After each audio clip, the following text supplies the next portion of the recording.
CEO Mele urges urgent action to end energy poverty in Africa.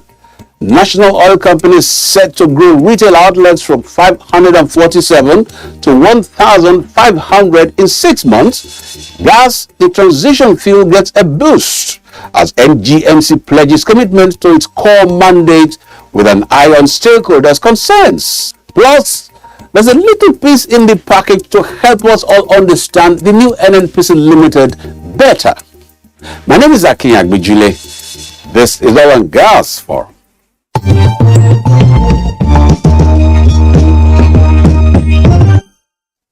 NNPC Limited will guarantee energy security for Nigeria and be free from institutional regulations.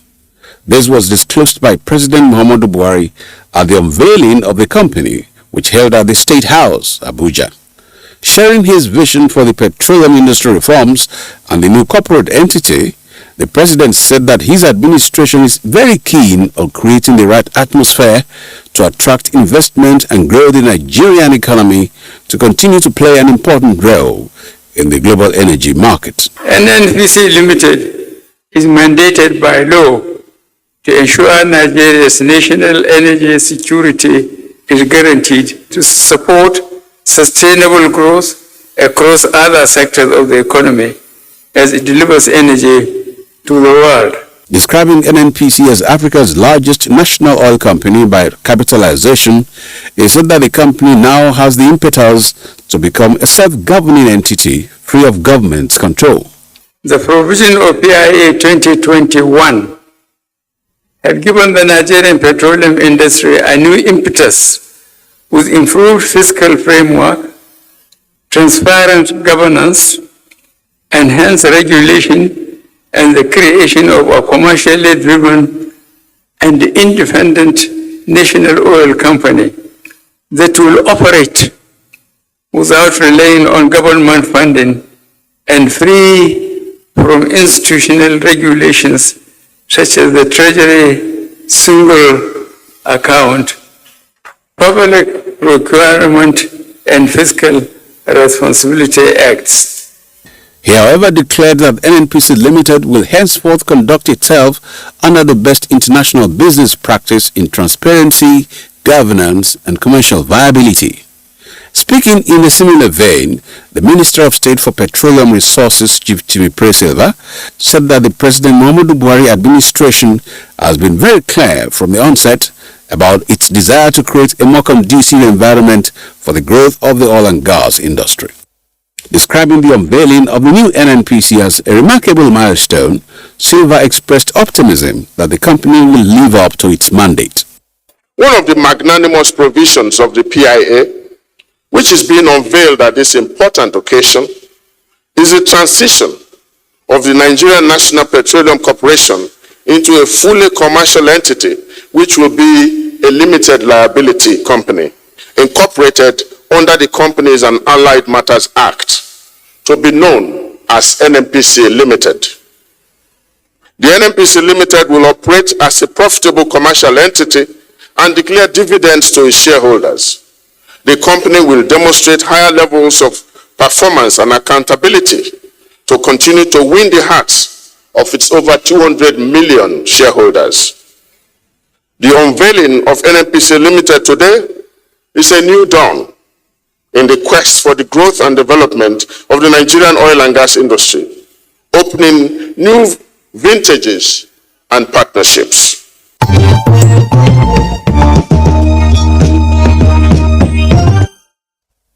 In keeping with its new focus on commercial viability and profitability in the pursuit of its mandate to provide energy security for Nigeria, the NNPC Limited has announced plans to aggressively grow its petroleum products retail outlets across the country by 174%.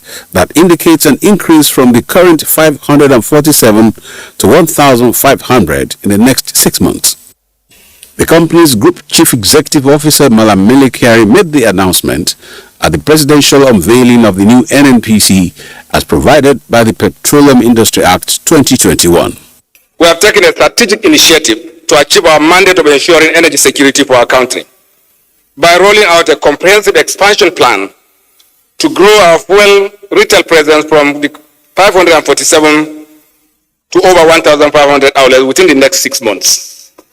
On the prospect of the new NNPC, he said that the company is primed to succeed, considering the array of talents, skills, and professionals in its employ. NNPC Limited is positioned to lead Africa's gradual transition to new energy by deepening natural gas production to create low-carbon alternatives and positively change the story of energy poverty at home and around the world. With a new commercial focus and corporate identity, NNPC will now be regulated in line with the provisions of the Companies and Allied Matters Act, CAMA.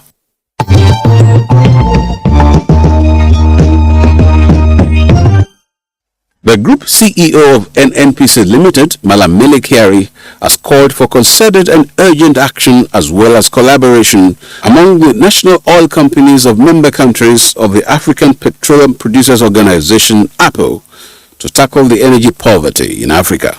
Kyari gave the charge at the second meeting of Chief Executive Officers of the national oil companies of APO member countries hosted by NNPC Limited in Abuja. According to him, the grinding energy poverty across the African continent does not call for long talks and PowerPoint presentations anymore, but concrete actions and collaborative efforts on the part of national oil companies to make energy available for economic development. We must develop local capacity. They are all under enormous stress not to do business with us, for very obvious reason and very understandable. But there's a gap that we all can work together to fill so that that gap can work for the benefit of our African people and for the resources that are available to our people so that we can improve on this energy poverty. We can't continue to talk. We must act. Time is running out. I must confess, and we all must realize that we don't have time for talking. We need to act. He listed some areas that require urgent action and collaboration, to include access to capital, demand for energy justice, and the establishment of regional infrastructure, stressing that a number of cross-country gas infrastructure are already springing up across the continent. To put off regional infrastructure, as it's already happening in the Central African Pipeline Network, and we are also promoting and pushing forward with the Nigeria Trans-West Africa into Morocco, all into Europe pipeline that we are working on. We have gotten all the endorsement of our governments.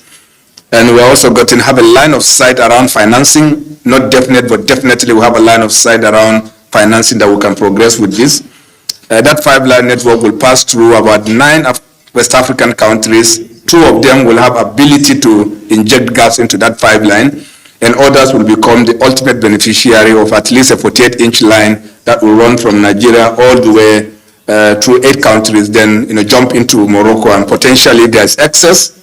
And I must emphasize there is excess. It can't flow into Europe. Speaking earlier in his welcome address, the Minister of State for Petroleum Resources, Chief Timipre Silva, said the meeting of Chief Executive Officers of the national oil companies of APO member countries was revived by the Ministerial Council of APO in recognition of the critical role the national oil companies need to play in ensuring the survival of the oil and gas industry in Africa in the face of the changing global energy landscape.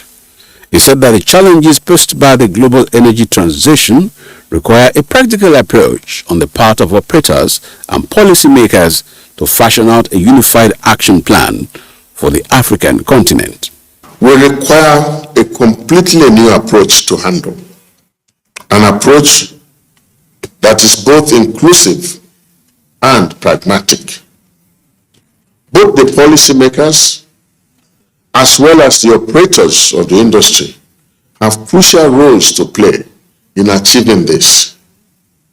We need you to tell us what are the practical challenges you face today and are likely to face in years to come. These practical realities should constitute major inputs into the policy-making process of the political leadership. On his part, the Secretary General of APO, Dr. Umar Farouk Ibrahim, shed light on some of the steps being taken by the organization to develop requisite local technology across member countries. We plan to have regional centers of excellence in the various sectors of the oil and gas industry, upstream, midstream, and downstream. Again, no one African country can successfully excel in all the sectors of the industry. But working together, we can have such centers. Even though we do not see our oil and gas facing threat of market shrinkage in the near future, we believe that it is high time we re-strategize to create a market for our oil and gas in the African continent.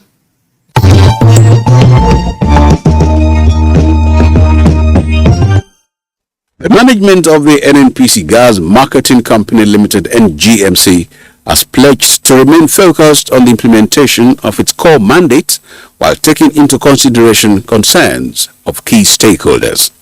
The managing director of NGMC, Mr. Justin Ezeala, made the commitment during an oversight visit to the company by the House of Representatives Committee on Gas Resources.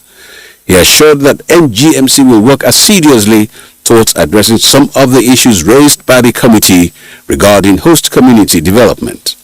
We are completely committed to the vision of the country in exploiting our natural gas resources, building on those reserves in collaboration with our sister agencies, and also getting them to the people in the form and manner they need to do the gas. We will continue to look at every opportunity to collaborate. Speaking earlier on the objective of the oversight visit, Chairman of the committee, Honorable Nicholas Mutu, said it was to ascertain the progress in facilitating gas penetration across the country to boost economic development. The committee is prepared to use every legislative instrument possible to create accelerated development of the domestic gas market and achieve substantial gas penetration to the nook and cranny of the Nigerian state. The committee thus is looking forward to hearing and receiving concrete ideas and actions from NGMC that will assist Nigerians to attain accelerated gas penetration of the domestic market. He expressed delight and commended the management and staff of NGMC for the warm reception accorded members of the committee.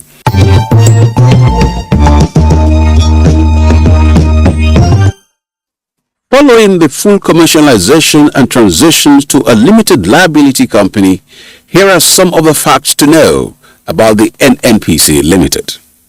It is important to note that as an offshoot of the PIA 2021, which was enacted to provide the legal governance, the regulatory and fiscal framework for the Nigerian petroleum industry, NNPC Limited will operate within the provisions of the Act. The Chief Executive Officer is no longer referred to as Group Managing Director GMD, but now referred to as Group Chief Executive Officer or Group CEO.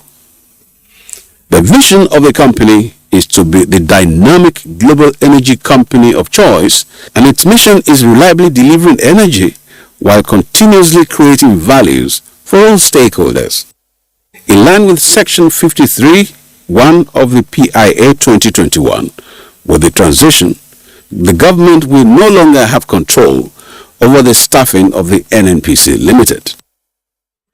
Also, Section 53(5) of the Act stipulates that shares of the company held by the government are not transferable or mortgaged unless approved by the government and the National Economic Council. With the NNPC Limited coming on board, the new company will no longer be concerned with issues of petrol price determination and subsidy. The new NNPC Limited will no longer remit funds into the Federation Account Allocation Committee. Section 54(9) provides that the initial capitalization of the NNPC Limited will not be less than its financial requirements to effectively discharge its commercial duties and deal with its obligations and liabilities transferred to it. The federal government will put an end to funding its projects as was obtainable since its inception. According to the law, the company will run on a commercial basis in a profitable and efficient manner without recourse to government funds. It shall declare dividends to shareholders and retain 20% of profits as retained earnings to grow its business. Apart from profit seeking, NNPC Limited is expected to operate above board by mandatorily making disclosures for every financial year. The company will go public with its initial public offer IPO in the next 18 months of operations.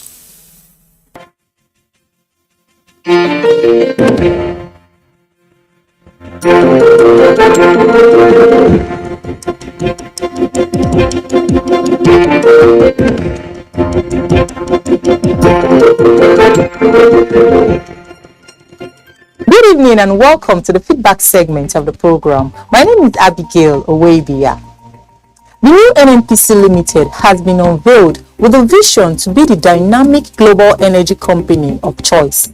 Some members of staff of the company and a cross-section of the public share their expectations of the new NNPC.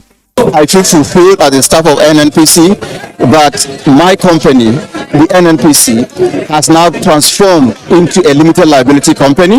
NNPC is going to deliver better value, as a matter of maximum value to the Nigerian people. It's going to be a more active, more impactful player in the international energy community. NNPC is going to be the dream of every Nigerian. It's going to provide energy security for the Nigerian people, and as a staff, I feel that NNPC is going to now meet my demands and my aspirations and my dreams. In no due time, and the shortest possible time, we'll see NNPC being able to deliver more value. It is delivering value now, of course, but we hope to see it deliver more value. We hope to see it, just like we're seeing it now, as the last resort in terms of the supply of white products. We hope to also see that continue. For me, as a person, I feel that it's going to have a whole world of new opportunities, positive opportunities. And NNPC, as a person and NNPC as a corporation, we are more committed to ensuring the energy security of this country. We are more committed to meeting the energy needs of the citizenry for today and for tomorrow. We believe that NNPC Limited is going to champion the cause, as an indigenous company driving the oil and gas sector, and that will help other international IOCs to be able to follow suit accordingly for the benefit of Nigerians and for the Nigerians. And in addition to that too, if you look at a whole lot of incidents that have been taking place, that have been happening before now in the oil and gas sector, we believe that the new NNPC now having the power to drive the sector, make more money and all that, we also look into the issues of safety and health in the oil and gas sector. Because this has entrusted greater challenges on us. The expectation from the 200 million Nigerians now is greater than ever before. As you all know, we do not expect any funding from government any longer, and government expects dividend from us, and so the employees will have to sit up and to provide a greater sense of service to the nation. The mission of the new NNPC is reliably delivering energy while continuously creating value for all stakeholders. Energy for today, energy for tomorrow. Please stay tuned for the rest of the program. A warm welcome to you. I am Faith Olatubosun. On the segment today, we will be sharing more information with you on the new NNPC Limited. Did you know that NNPC Limited unveiled its new identity with a new logo on the 19th July 2022? Did you know that the red and yellow colors of the logo refer to the global energy mix, which includes oil and gas, while the green colors refer to NNPC Limited's growing interest in low-carbon energy portfolio? These colors are uniquely shaped into right-tilted succeeding pyramids called NNPC Meta Energy Pyramids that symbolizes its enduring journey as a dynamic enterprise that adapts to market priorities across the pyramids to deliver energy for today and for tomorrow. Did you know that NNPC Limited's vision is to be the dynamic global energy company of choice? Its mission is to reliably deliver energy while continuously creating value for all stakeholders. Did you also know that integrity, excellence, and sustainability are the values of the new NNPC Limited? Now you know. Please don't go away. The rest of the program continues. Hello and welcome to Global Crude Oil Outlook. Oil prices were relatively steady on Monday as the market balanced supply fears with expectations that rising U.S. interest rates would weaken fuel demand. Brent crude futures for September settlement rose 27 cents or 0.26% to $103.47 a barrel, while U.S. West Texas Intermediate WTI crude futures rose 8 cents or 0.08% to $94.78 a barrel. Oil futures have been volatile in recent weeks as traders have tried to reconcile the possibilities of further interest rate hikes, which could limit economic activity and thus cut fuel demand growth, against tight supply from disruptions in trading of Russian barrels because of Western sanctions amid the Ukraine conflict. Officials at the Fed have indicated that the central bank would likely raise rates by 75 basis points at its July 26 to 27 meeting. China, the world's second biggest economy, narrowly missed a contraction in the second quarter, growing just 0.4% year-on-year, weighed down by COVID-19 lockdowns, a weak property sector, and cautious consumer sentiment. But steep backwardation between intermonth spreads continue to signal near-term supply tightness. In a backwardated market, front-month prices are higher than those in future months. The spread settled at $4.82 per barrel on Friday, an all-time high, when excluding expiry-related spikes in the two previous months. Libya's National Oil Corporation (NOC) aims to bring back production to 1.2 million barrels per day in 2 weeks, from around 860,000 barrels per day, NOC said in a statement early on Saturday. But analysts expect Libya's output to remain volatile as tensions are still high. Continued tight supply also follows expectations that Russian oil supply will edge lower in the months ahead, as widely expected plans for a price cap on Russian oil may have the opposite effect on oil prices than hoped for. The European Union said last week that it would allow Russian state-owned companies to ship oil to third countries under an adjustment of sanctions agreed by member states last week aimed at limiting the risks to global energy security. However, Russian Central Bank Governor Elvira Nabiullina said on Friday that Russia will not supply oil to countries that decided to impose a price cap on its oil. And that's it on this segment of the program. I am Owigo Okoro.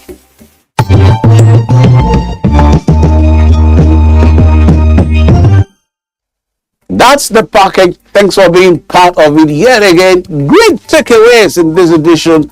President Muhammadu Buhari's assurance about the new NNPC. Look out, a new NNPC filling station retail outlet might be your neighborhood soon.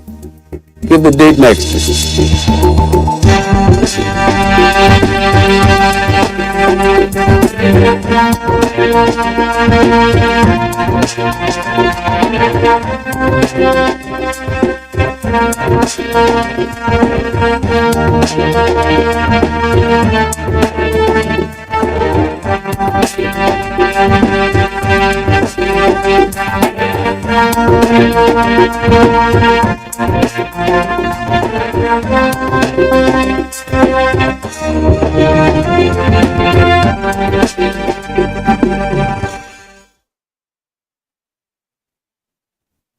Music is fuel that fires up our soul.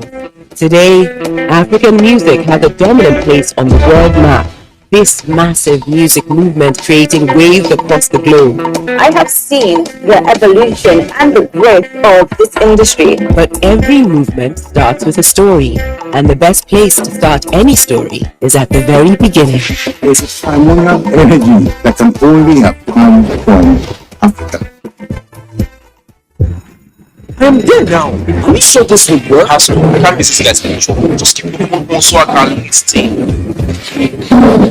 Today we're going to be discussing sleep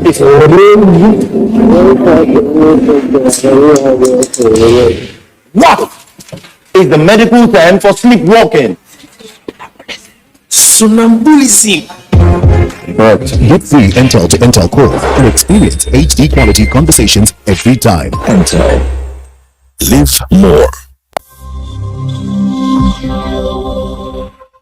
The need to improve the quality and quantity of goods and services available for consumption in Nigeria is critical in increasing total wealth and improving our well-being. The National Productivity Center has the mandate to impact productivity consciousness in all sectors of the Nigerian economy, as well as build skills and competences for the enhancement of national and international competitiveness. Productivity is teamwork. Let us join hands together to make Nigeria a productive and prosperous nation. National Productivity Center, promoting productivity in our nation.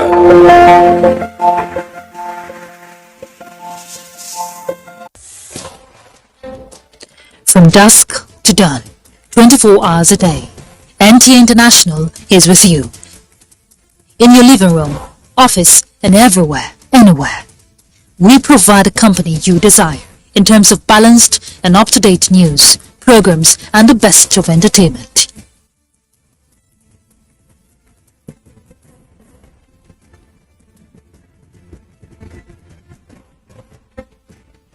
Tune in to DSTV channel 251, Go TV channel 91, Preview channel 264, or live streaming via www.visiontv.co.uk.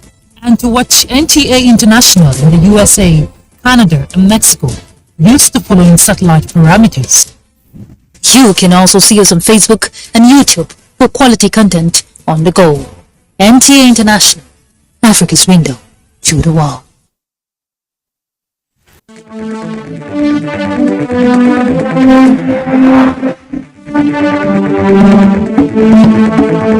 NTA Tuesday Live, analytical, in-depth, educative, and interactive on national issues, accommodating all sides of opinions.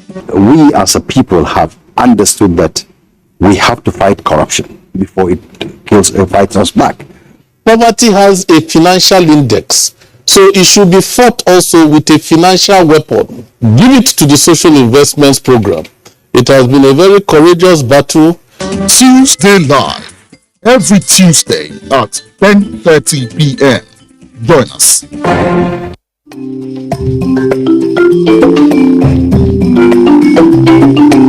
Don't forget to see the way telling about the post this. Don't forget to send in your messages.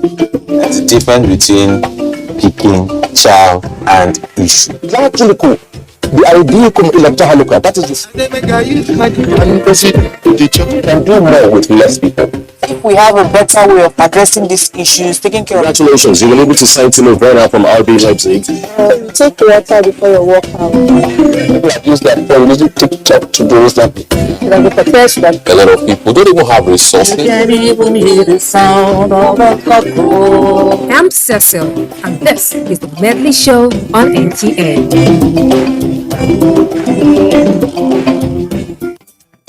Are you looking for a job?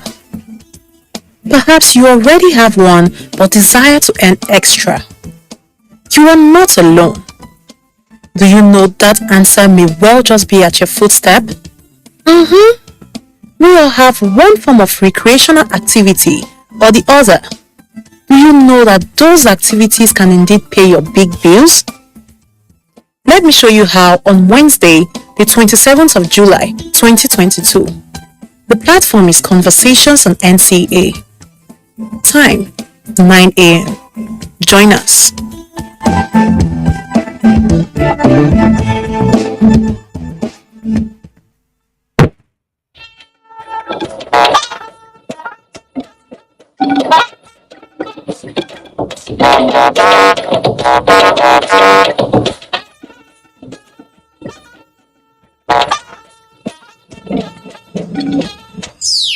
I forward for confirmation by the Senate the appointment of Honorable Justice Olukayode Ariwoola as Chief Justice of Nigeria.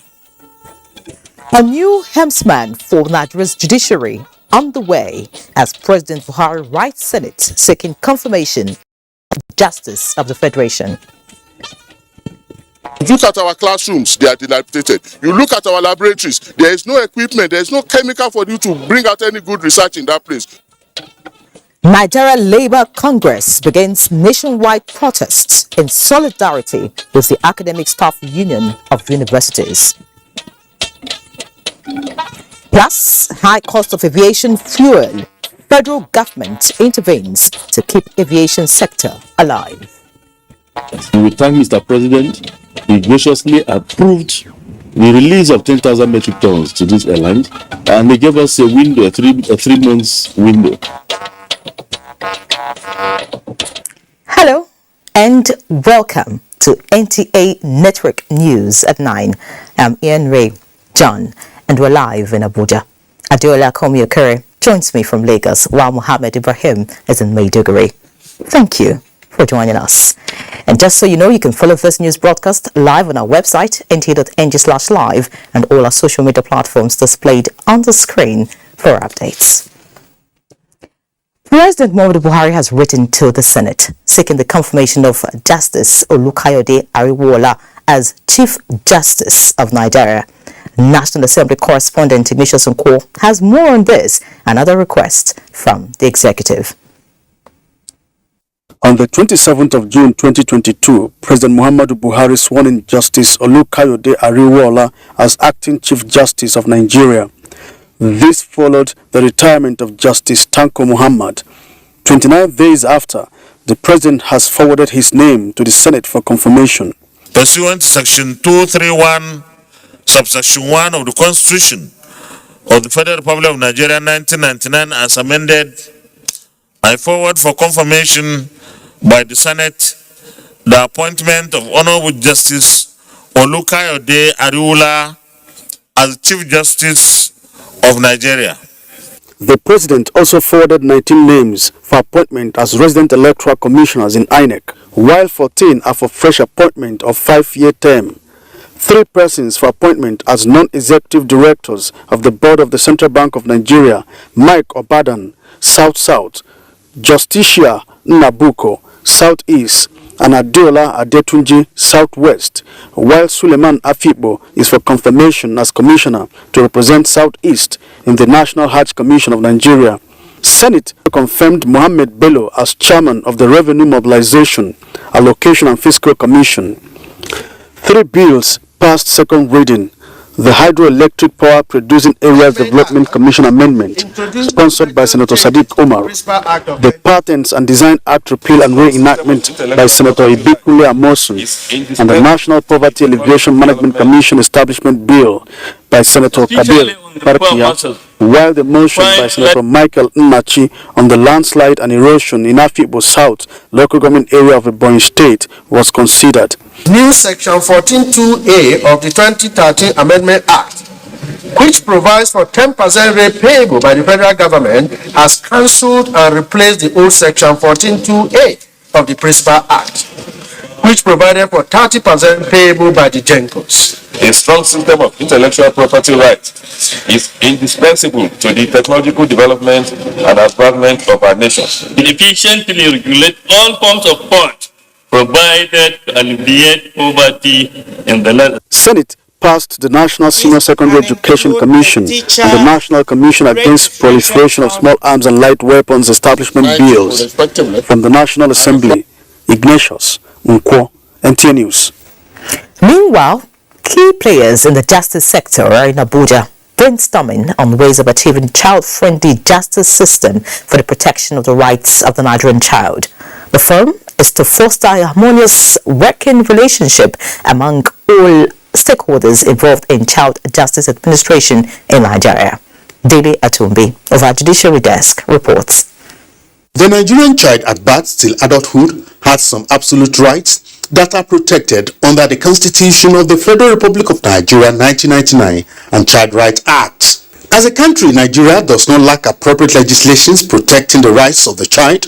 Enforcement of these rights is the concern of the key players in this justice sector. It is in the light of this that key players are canvassing a child-friendly justice system that is accessible, age appropriate, speedy, diligent, and focused on the needs of the child. Participants also agreed that the violation of child rights is a social health problem already attracting global attention, hence the need to build a strong shield around children to protect their inherent rights through the application and interpretation of legislations. The judiciary, I must say that the judiciary is actually taking its step and going by what it should do, and that is enforcing these rights.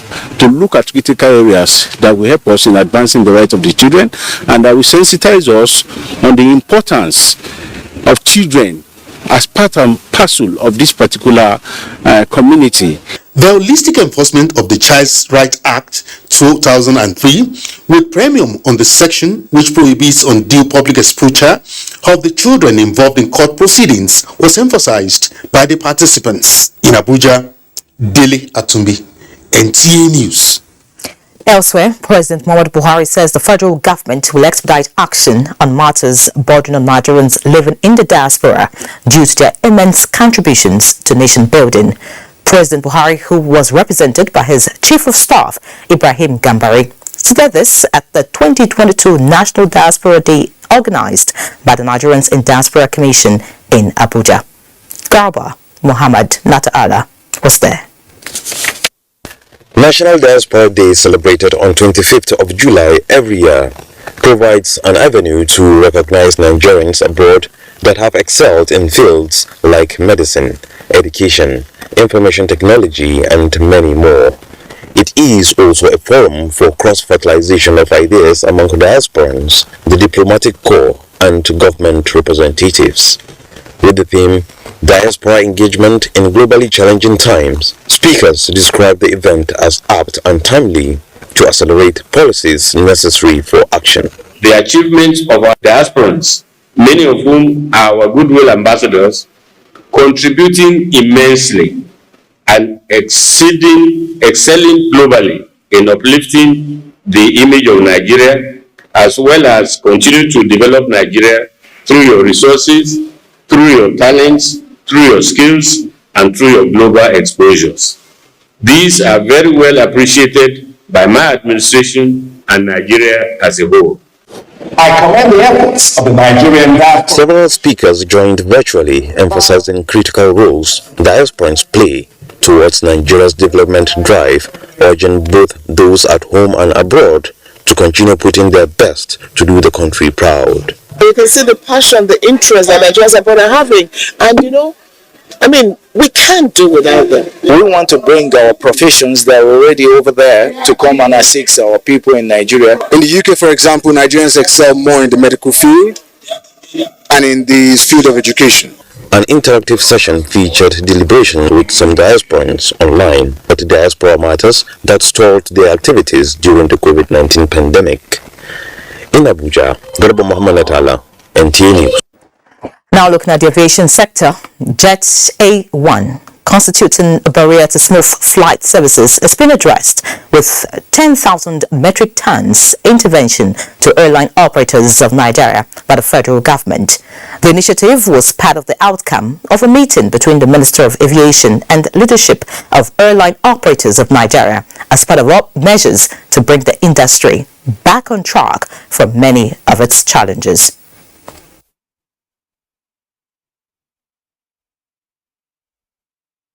Importation by OAN or members of OAN is not an immediate solution for what is happening now.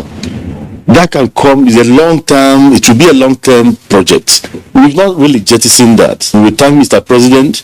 He graciously approved the release of 10,000 metric tons to these airlines, and they gave us a window, a three months window, within which to continue intervening to not only make the product available, but at the same time to bring the prices to about 585 naira to a litre, instead of us paying 740 or 800. So we are very thankful to the government for doing that. Aviation correspondent Emmanuel Ayimiro reports that the difficulties in assessing forex, which is another determinant for cost of flight operations, is also being addressed. Because of the significance and importance of the sector, we would approach and ensure that we are able to get this foreign exchange at the official rate. That will help significantly the sector. Looking at other issues now, the House of Representatives has passed for second reading a bill seeking to amend Section 11 of the Central Bank of Nigeria's Act. Section 11 of the CBN Act 2007 provides conditions for disqualification and cessation of appointment of the governor, deputy governor, and director of the bank. National Assembly correspondent Dami Ali brings us details. Sponsor of the bill, Representative Sada Soli, while debating the proposed amendments to enable the insertion of an additional clause, said it seeks to strengthen the CBN being a lender of last resort. The new insertion provides that the governor, deputy governor or director of the CBN shall be disqualified or cease to hold that office if he is a member of a political party or involved in partisan politics. There was a time a governor of central bank went to court seeking for an interpretation whether he can participate in partisan politics. So we need to address that. For that reason, today, the credibility of CBN in custody of sensitive election materials is being questioned. Four other bills passed second reading, including bills to amend Pension Reform Act from the Deputy Speaker Ahmed Idris Fasi and bills to establish Chartered Institute of Digital Technology and Development, sponsored by Solomon Maren. Advance the usage of technology, digital intelligence, and positive global change in education, learning, training, and skills development. 5 bills were read the third time and passed, among them the bill to amend some sections of the Compulsory Free Universal Basic Education Act. The House adopted a motion from Representative Ahmed Munir, which urged authorities to look into observations on blocked SIM cards, which he said could be used to make calls when outside Nigeria's area of coverage.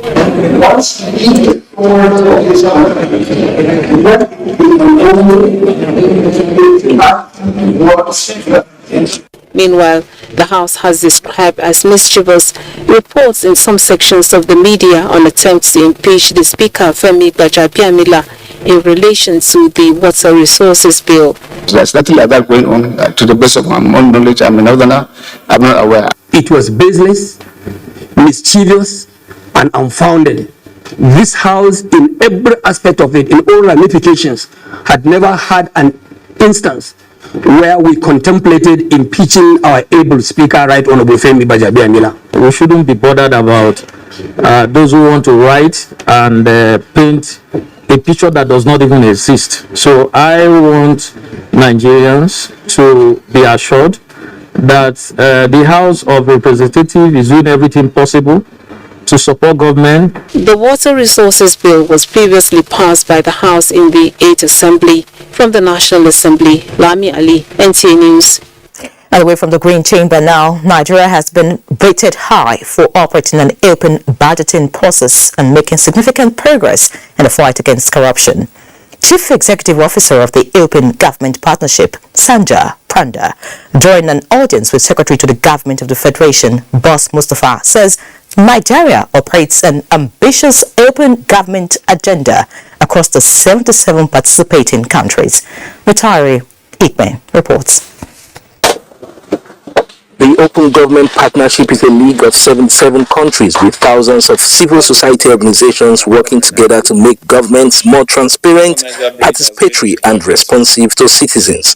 The Buhari administration's resolve to fight corruption as a major policy plank led Nigeria to join the Open Government Partnership in July 2016 as the 70th country. 6 years after, the Open Government Partnership is pleased with the remarkable progress Nigeria has made, especially in the areas of open procurement and budgeting processes, as well as tangible benefits to citizens in terms of transparent projects and programs. The accomplishment of Nigeria is that it has jumped 24 points up in the Open Budget Index, which is measured by a very reputable organization in opening up the budget through disclosure of the budget and citizen participation in the budget process at the federal level. Thanking the delegation for acknowledging Nigeria's modest achievements in fiscal transparency, the SGF boss Mustafa says the Buhari administration is poised to do more in being accountable to citizens. When they bring contracts to the Federal Executive Council, one of the things that we always want to see is that, was this contract advertised? We are also developing a citizen app that the citizens will have an opportunity of looking at the projects that we have set and the policies that we have set and the programs that we have set and be able to give us feedback. This government has also now finished the construction of the second longest bridge in the country that connects the northeast to the southeast. And what that bridge has done is that it takes away about 6 hours of travel. The Open Government Partnership wants Nigeria to step up reforms in the oil and gas sector and facilitate greater citizens' participation in budget monitoring, especially at the subnational levels. In Abuja, Mitaire Ikben, NTA News. Watching the network news on NTA. Time for a break. Please stay.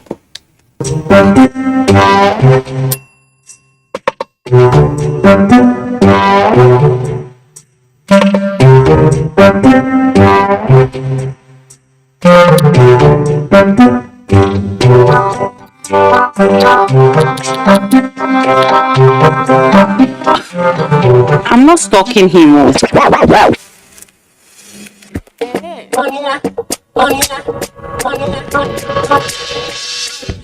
I'm about to serve better breakfast. Buy any monthly data plan and get up to 5 gigabytes free to use on social media. Airtel, the smartphone network. Fighting here and there, we don't want it at all. Killing people today, tomorrow, we don't want it at all. And we don't want separation. You do your own, I do my own. Make you go. No. We don't want that one. We may quarrel and disagree, but let it be on the table of dialogue. No blood, chaos, war, violence. Let us stand with our nation as one people. And we must also stand for the armed forces. They are our husbands and wives. They are our brothers and sisters. Please support the armed forces, whose lives are always on the front line to protect our nation. Nigeria is your own. Nigeria is mine. Nigeria is our own. Our uniqueness is in our oneness. Our oneness is our strength.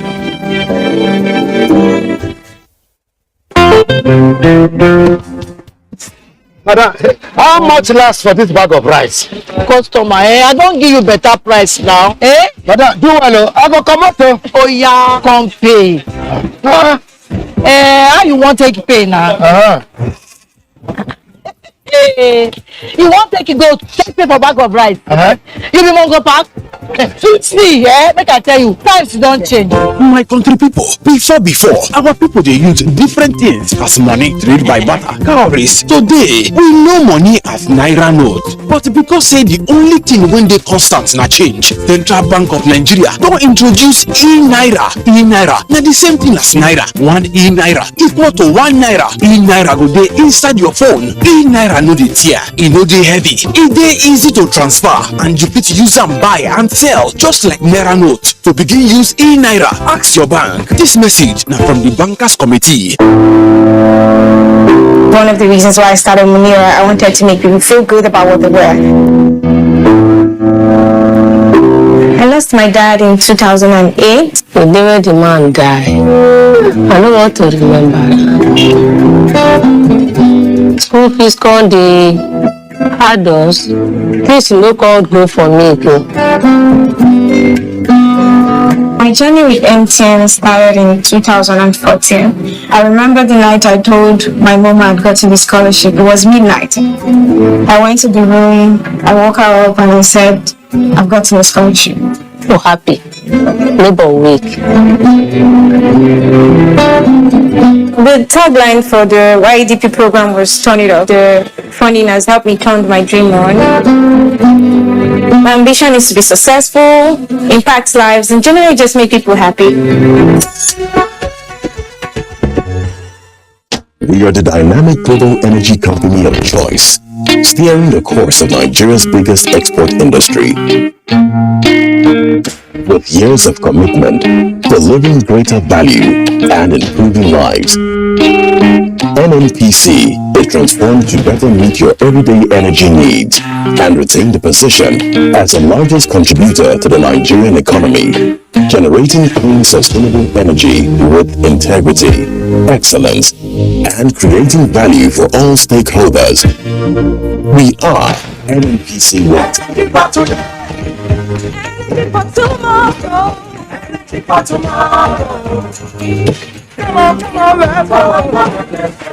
This is to notify all members of the body of benchers and aspirants to the bar that the call to bar ceremony earlier scheduled to hold at the Nigerian Law School Buhari, Abuja, has been rescheduled to hold as follows. Date Wednesday, 27th July 2022. Venue Body of Benchers Hall, Plot 688, Institute and Research District, FCC, Phase 3, behind Federal Medical Center, Jabi Airport Road, Abuja. Time 12 noon. Parents, guardians, friends of the aspirants and the general public should take note that the ceremony is strictly for the aspirants. Therefore, only the aspirants will be granted access to the venue. There will be live streaming on YouTube. All aspirants are to be seated by 10 a.m. We regret all inconveniences caused by the change of venue. Thank you. Daniel Manasseh Teller, Esquire, Secretary, Body of Benchers, Announcer. Thank you for staying. Liberia, land of the free and Africa's oldest republic, is 175-year-old as an independent nation. President Muhammadu Buhari joined other African leaders in Monrovia as the country commemorates this landmark. He pledged Nigeria's continued support to efforts of sustaining peace, unity and progress of the West African nation. State House correspondent Adam Musambo has the details. Liberia is the first nation in Africa to gain independence from the American Colonization Society in 1847. The country, however, experienced a 15-year civil upheavals and tragic war that destroyed the very fabric of its economy. Liberia is now peaceful, stable, and progressing steadily, and as a matter of pride, the people cannot help rolling out the drums in celebrations.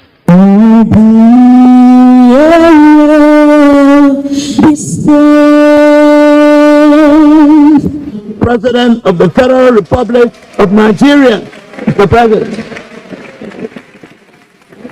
The special guest of honor at the event, President Muhammadu Buhari, takes pride in Nigeria's contributions to the survival, safety, and stability of Liberia during the dark period of the country's civil war.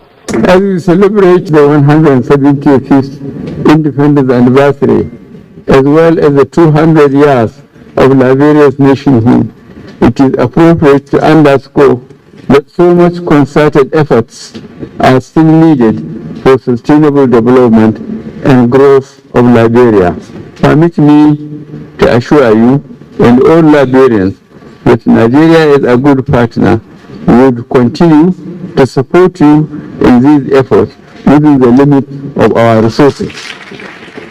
The Nigerian leader used the opportunity to once again reaffirm the commitment of his administration to free, fair, transparent and credible 2023 elections. He also made a strong case for Liberia and Sierra Leone, who also returned to the polls next year, to also key into this resolve, describing it as indispensable to peace and stability in their countries and the sub-region. The deepening of democracy and good governance are essential antidotes to checkmate and constitutional change of government, as we sadly witnessed within the last 3 years in 3 countries within our sub-region. We must strengthen our efforts to guarantee the irreversibility of democracy in our sub-region and Africa. President George Manewea, who spoke at length on fostering unity and protecting Liberia's peace for development and prosperity, said never again will the country allow ethnicity, political strife and similar vices take root in the society. Liberians, he said, must strive to continually rebuild their national fabric and forge ahead as one indivisible people to the future they deserve. We have a patriotic duty and a sacred obligation to protect our sovereignty through good deeds, innovation, and hard work, to sustain the peace, security, and stability of this first independent nation in Africa called Liberia. Several other world leaders delivered goodwill messages at the event. President Muhammadu Buhari has since returned to Abuja. Adamu Sambu, NTA News. Back home, the Nigerian Labour Congress and its affiliate unions in Lagos took to the streets for a peaceful protest in solidarity with striking members of the Academic Staff Union of Universities, ASU. Abolade Salami reports. It was a promise kept to embark on a peaceful protest in sympathy with the Academic Staff Union of Universities and the Nigerian students who have been at home for the past 5 months. The protest is to urge the federal government to quickly resolve all lingering issues standing in the way of reopening universities for academic activities. As early as 7 in the morning, leadership of the Nigerian Labour Congress and organized union members converged on Ikeja roundabouts, singing and chanting various solidarity songs.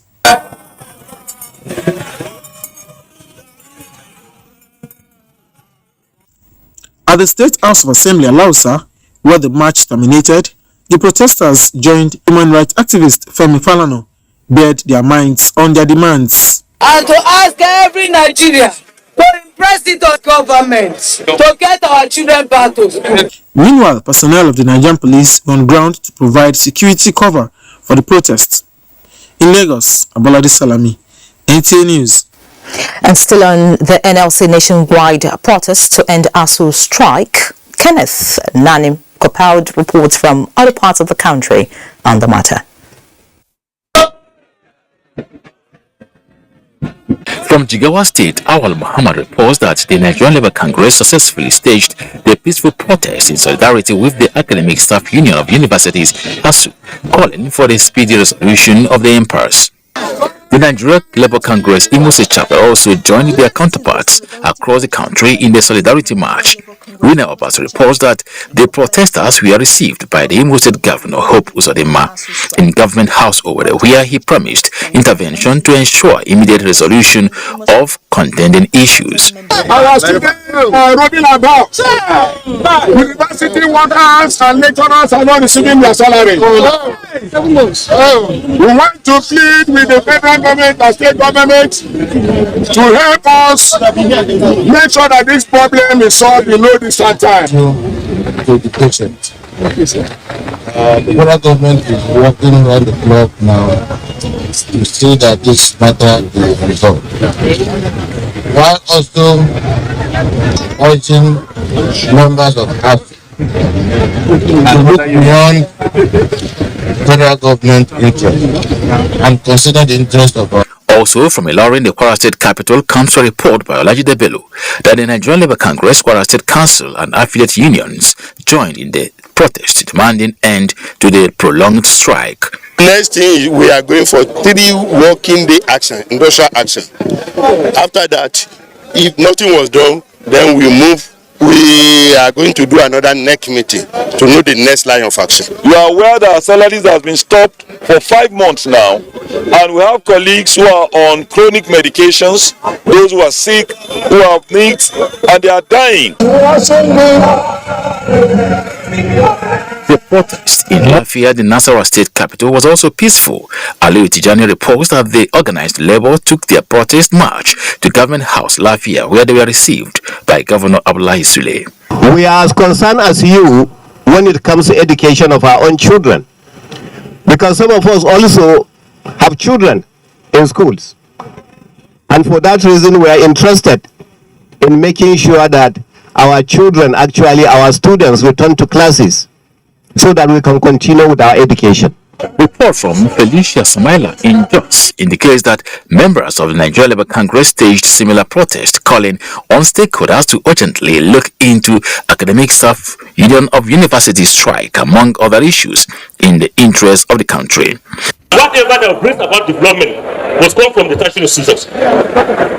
So we must give preference to that sector. Fortunately, we just got a letter. We're attending the conference of speakers by next week in Abuja. And collectively with the speakers of Nigeria are taking this headlong. Because we represent you voted us into this office, your flight is ours. In Ado-Ekiti, Temitope Adebumi reports that chairman of the Labour Congress Ekiti State Chapter called on the government to fund the nation's universities and also implement the 2009 agreement, adding that the lingering ASU strike, which has kept students at home for more than 5 months now, is not the best. Is to the federal government that the agreement willingly signed with the unions in the universities should be honored. Kenneth Nanim, NTA News. And away from the nationwide protest, the senator representing Adamawa Central at the National Assembly, Aishatu Dahiru Ahmed Benani, has flagged off distribution of free fertilizer to peasant farmers across Adamawa State for bumper harvest. Nafisatu Abdulhamid Dembos reports that the senator also shared foodstuff to the less privileged during the occasion. Every planting season, hundreds of farmers in Adamawa State smile home with free farming input as part of Senator Benani's agricultural intervention. 2022 wet season farming is not an exception. Promoting bumper harvest is the focus of the senator and her associates. This time around, the National Productivity Center comes in. Traditional rulers and other key stakeholders identified with the senator. With these developments, peasant farmers are rest assured that their output is of high quality and quantity. Kudos to Benani. For man and God, I cannot show my appreciation to her. It's only God that brought her. Fertilizer is much more than money because it has multiplier effect. It can feed the family, it can feed the neighbors, it can feed the markets. To the senator, the fertilizer will be shared to all the 21 local government areas of Adamawa State free, saying enhancing food production is crucial to all and call on the farmers to make good use of it for bumper harvests. In addition to this, we are also flagging off the distribution of 6,000 bags of rice of 10 kg and 2,400 bags of 25 kg maize for onward distribution to the less privileged across Adamawa State. The grain is a support from Baba Buhari for all organizations. The free sharing of fertilizer started with several local government areas of the state. Subsequently, the remaining 14 local governments will follow soon. In Yola, Nafisatu Abdulhamid Dembos, NTA News. In other news, President Muhammadu Buhari has been commended for establishing the North-East Development Commission that is now at the forefront in bridging developmental gaps in the sub-region after years of Boko Haram insurgency. Stakeholders in Yobe State gave the commendation at the inauguration of the Information and Communication Technology Resource Centers established by the Intervention Agency for Yobe East and South Senatorial Districts. Yahanasu Suleiman completes the report. The cutting of that ribbon signifies the official inauguration of Yobe East Senatorial District ICT Resource Center established by the Northeast Development Commission in line with its strategic intervention to improve access to information technology across the 6 benefiting states of the region. Located at the Yobe State University, Damaturu, the Resource Center is equipped with modern facilities to provide a window of opportunity for youth in the zone to be trained in graphic design as well as smartphone repairs for self-reliance. ICT is very crucial to our economic development and social development in this country. That is why the intervention in ICT. Right, you can see we have provided the computers. We are going to provide the human capacity to do the training. Right, as I said earlier, we are also going to provide startup kits for those who are graduating here, as well as some monetary incentives. The Commission also inaugurated another ICT Resource Center for Yobe South, situated at the Federal College of Education Technical Potoskum, with that of Yobe North already domiciled at the Federal University Geshwa, thereby bringing the total to 3 functional ICT resource centers in the state, where each is expected to train 600 youth annually. The agency's Managing Director, Mohammed Gonal Gali, also inspected the proposed site for the construction of a 250-capacity auditorium at the Yobe State University, ongoing mass housing project in Damaturu, as well as inaugurated a solar hybrid borehole at the Yobe State NYC Orientation Camp Dazigo to address water scarcity in the facility. In Damaturu, Yunusa Suleiman, NTA News. Well, thanks, Yunusa. Now time to hear from Adiola. Adiola, what's the latest from that zone? Thank you, Inyere. You'll get the latest soon. Beyond digitizing port operations for efficiency, there are human elements impeding the ease of doing business at the Lagos port. But regulatory agencies and transport unions have resolved to change the trend, starting with the collation of a list of checkpoints within the corridor with a view of dismantling illegal ones and eliminating extortion. Michael Olaleye reports. This corridor stretching from Apapa down to Tinkan Island is gradually easing from the pressure of gridlock, but there are still obstacles standing in the way of free flow of traffic. Truck drivers here say payment of illegal levies is compulsory across more than 15 checkpoints. Last time they won't pass me, then they shook me like say I don't get people for house. The newfound alliance between the Nigerian Association of Road Transport Owners, NATO, and the Maritime Workers Union of Nigeria has lots of commendations for the Nigerian Post Authority, NTA, especially in the area of deploying electronic call-up system and drawing up a minimum safety standard for articulated vehicles. But the issue of illegal checkpoints is too pressing to be swept under the carpets. We humbly wish to appeal that you use your group office completely eradicate illegal activities, including extortion of money along port corridors. The NPA reaffirms its readiness to continue deploying human and financial resources towards achieving seamless operations, with an assurance that trailer parks belonging to the union will also be captured when processes leading to licensing commence. We have identified the locations where the checkpoints should be, and we will soon announce the locations of those checkpoints. In fact, we'll even number them. So it means any checkpoint outside those locations should be termed as illegal. We'll also be monitoring, working with the police command, the officers that are at those checkpoints on a daily basis. So if we have such incidences, we know who was responsible for that. The approach of the NPA to port administration and reform is all-encompassing, and key players here believe this move would lead to the efficiency of other processes like the electronic call-up system. The Southwest Zone of the All Progressives Congress, APC, says its former women leader, Kemi Nelson, died at a time she is most needed, but finds solace in her principles and mentality, which will serve as guiding touch for winning more elections. The Southwest Zonal Chairman of the party, Isaac Kekemeke, stated this while leading members on a condolence visit.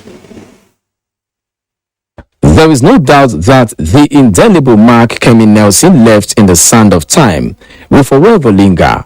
And to the APC in the Southwest, it is a legacy that has complemented its quest to becoming a vital force to reckon with in the political space.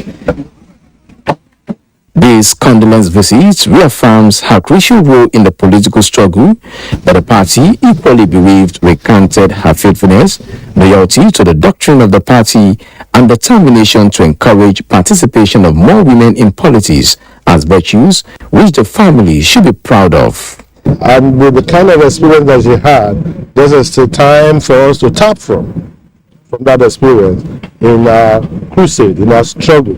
She won't physically be able to give that, but spiritually we were guided by what she said, what she stood for, and how she did it. Today, the party has established that wherever you give 2 slots out, one must be a woman. That is because women like that fought for it.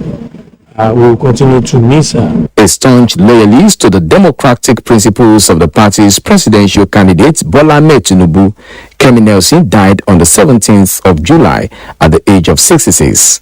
She was the executive director of operations at the Nigeria Social Investment Trust Fund. In Lagos, Michael Alale, NTA News. Those were the latest from Lagos. Do not forget to follow this news broadcast live on our website at nta.ng/live and on all other social media handles displayed on the screen for updates. The network news will continue after this break. To stay with us. Times 10. Get a Glow SIM today and enjoy 1,000 Naira sign-on bonus for voice and data. All new and existing Glow subscribers also get 10 times the value of their every recharge, plus up to double their data recharge as bonus. All Glow subscribers also get up to free 20,000 Naira bonus for voice and data.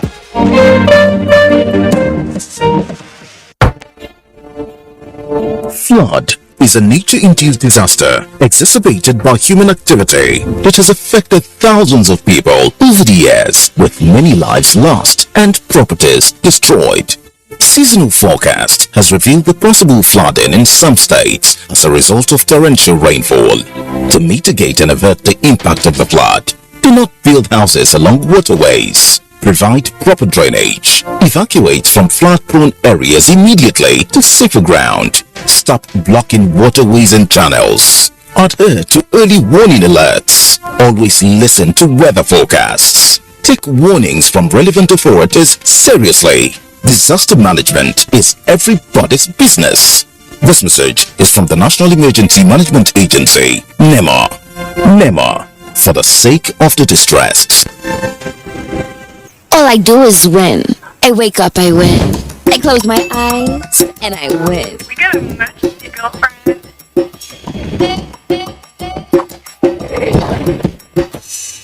Hip hop for me, come on, let's go. Keep it to the world, stop it. Independent women, come on, now let's lead. I'ma keep it to the world, stop. Wow, you look great. Did you just bring me a salon? Darling Super that great that takes a long fresh no matter what. Hello everyone.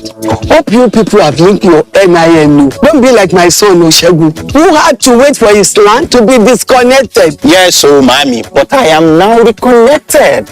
Yes.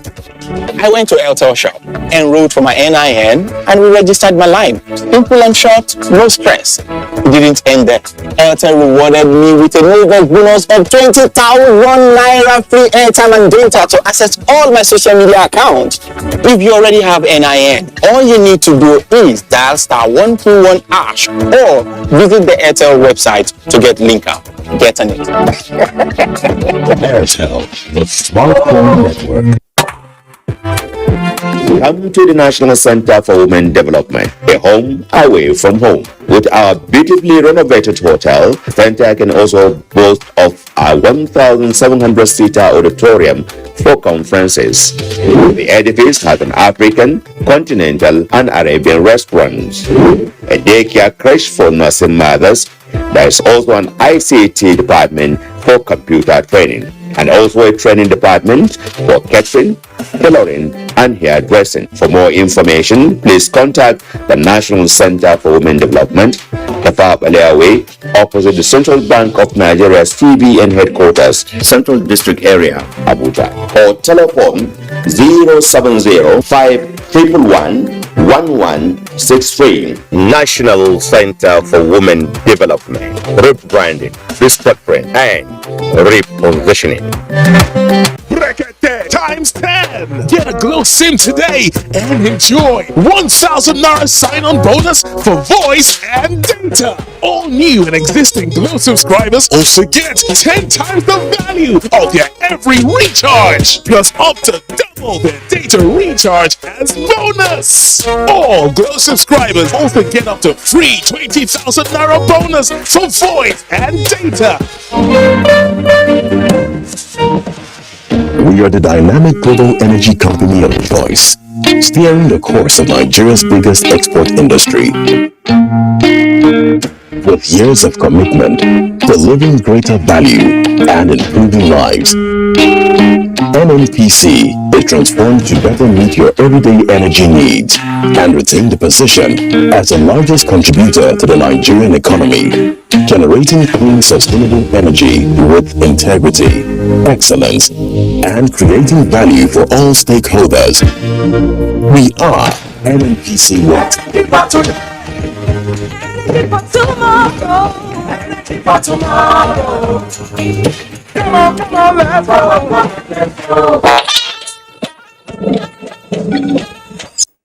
Glad to have you back. The recent decision by Edo State government to build the Edo Museum of West African Arts has sparked up a storm of public reactions. A public social-cultural group, the Coalition of Benin Social Cultural Organization, is in the front ranks of a growing number of those who disagree with the location of the museum outside the Oba's palace. Good luck, Inaini brings us details. A few months ago, when the Oba of Benin received 2 of the thousands of artifacts carted away by the imperialists, the palace proposed to build a Benin Royal Museum to house them. This statement, they say, is compatible with the state government's pledge in 2018 that it will synergize with the palace to build the Benin Royal Museum. Now, there seems to be a twist and a change of heart on the part of government, and the coalition is distressed by the ongoing change of course. The MOA wasn't what you discussed with our Reverend Monarch and other prominent Benin chiefs and Benin elders in 2018. And it has already been settled as at last year that the proposed Benin Royal Museum would take custody of these Benin artifacts on behalf of His Majesty Governor Godwin Obaseki at a stakeholders engagement while unveiling phase 1 of Edo Museum of West African Art, MOA, in Benin, clarified grey areas surrounding the establishment of the project. The reaction of the palace is part of that dislocation, that distortion that has occurred.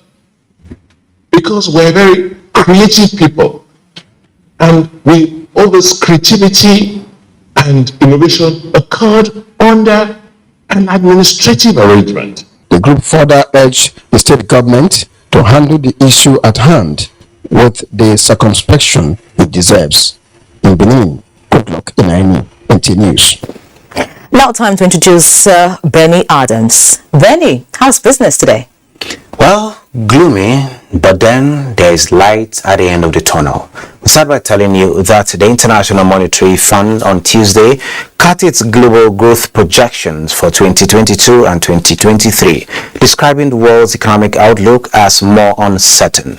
The IMF now expects the world economy to grow 3.2% this year, before slowing further to a 2.9% GDP rate in 2023. The revisions mark a downgrade of 0.4 and 0.7 percentage points, respectively, from its April projections.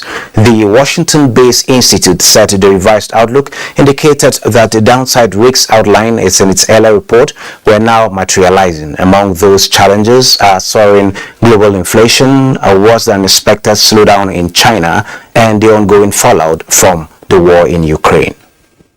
First, the war in Ukraine could lead to a sudden stop of European gas flows from Russia. Second, inflation could remain stubbornly high if labor markets remain overly tight, inflation expectations de-anchor, or disinflation proves more costly than expected. Third, tighter global financial conditions could induce a surge in debt distress in emerging market and developing economies. The World Bank last month slashed its 2022 global growth outlook to 2.9% from an earlier estimate of 4.1%, citing similar macroeconomic pressures. And taking a look at the market, investors lost 517 billion naira, the highest daily loss since a recent rate hike by the Central Bank's Monetary Policy Committee. 156.1 million shares valued at 2.9 billion naira exchanged hands in 4,618 deals. Market capitalization stood at 27.2 trillion naira. Flour Mill, Transnational Corporation and GT Co led in volume. That is business news, but network news continues with Mohammed in Maiduguri. Mohammed,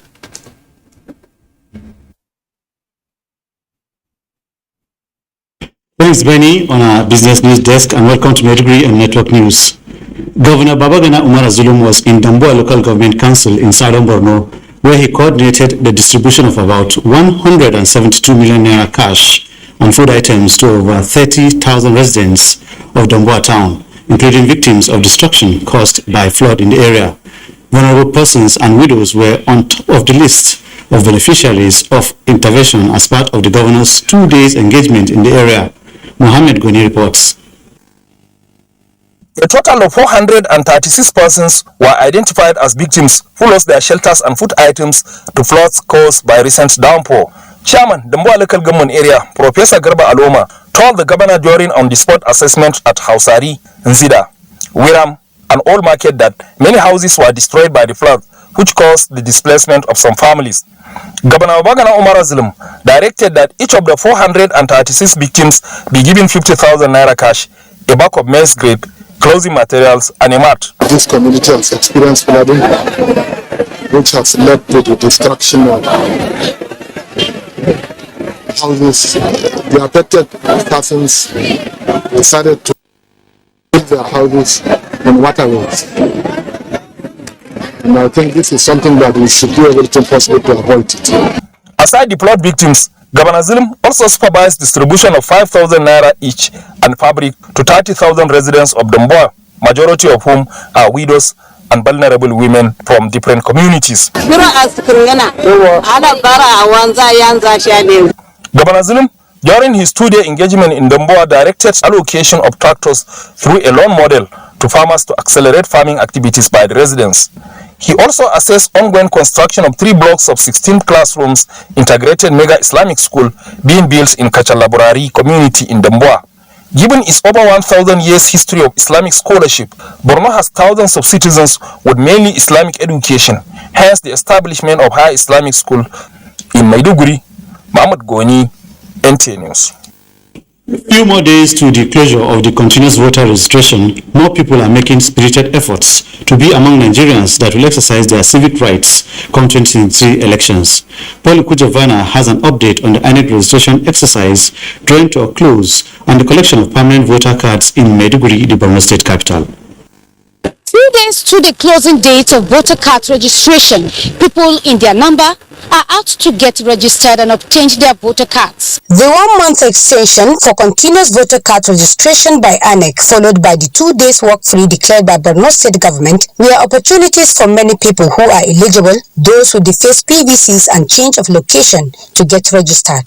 As early as 5 o'clock in the morning, people thronged registration centers waiting patiently in queues to get registered, all in a bid to exercise their franchise comes 2023. I'm been patient for almost 3 to 4 hours here. I want to change my polling unit. This is the 3rd day that we have been coming here and we have been unable to have it done. It took me some hours. That you can see now, I'm registered. On the other hand, INEC expressed concern with the massive number of people turning out for the exercise and expressed fear that, despite enough machines and personnel doing the registration, some will not be captured before 31st July 2022. Permanent voter card collection is ongoing as batches roll out and INEC encouraging owners to visit designated centers for the cards. The resident electoral commissioner Borno State, Ibrahim Mohammed Magaji, also showed concern that more than 150,000 PVCs for 2017 and 2018 are yet to be collected, while out of the 25,000 for 2021, only 7,000 were in the hands of prospective voters. We suspected that some of them are no longer alive. Some of them migrated, some they are no longer interested in coming over to collect their PVCs. In Maiduguri, Paul Kujavana, NTA News. That will be all from Maiduguri. Network News continues with Yanre in Abuja. When we wanted to move faster and see more of the world, we found a way.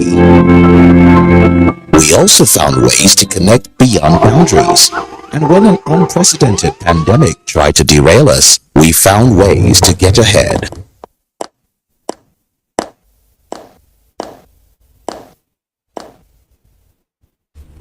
Are we ready? Ready. Ready. Ready. Ready. As your bank, we have stayed proactive, creating dynamic solutions and leveraging cutting-edge technology to drive global expansion into new markets. We rolled up our sleeves to be human together, doing more, innovating smarter, and always showing up for you. So come on board, let's give you more. Access, more than banking. We are back.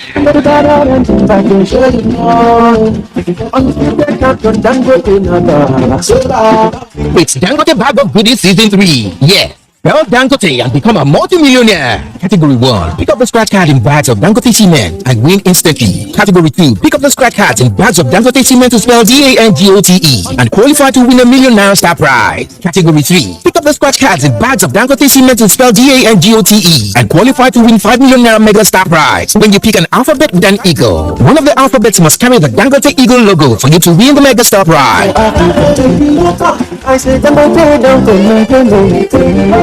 Terms and conditions apply. It's been a long day and nothing could feel better than sleeping comfortably. So relax, you won't be bothered by leakage or irritation tonight. Huggies Dry Comfort has a super fast dry layer that quickly absorbs wetness for all night dryness and comfort. So baby can wake up comfy and dry as the night before. And you keep doing great, Mom. Now in a new look pack, available from 650 naira. It's scary, isn't it? Putting yourself out there, ignoring the voices telling you you can't. Will you step aside, or will you go for it? After all, what's the worst that could happen? So, keep trying. Don't stop. Believe in yourself and go for it. Our data, available in many variants to nourish you every step of the way. We are the dynamic global energy company of choice, steering the course of Nigeria's biggest export industry. With years of commitment, delivering greater value and improving lives, NNPC is transformed to better meet your everyday energy needs and retain the position as the largest contributor to the Nigerian economy, generating clean, sustainable energy with integrity, excellence, and creating value for all stakeholders.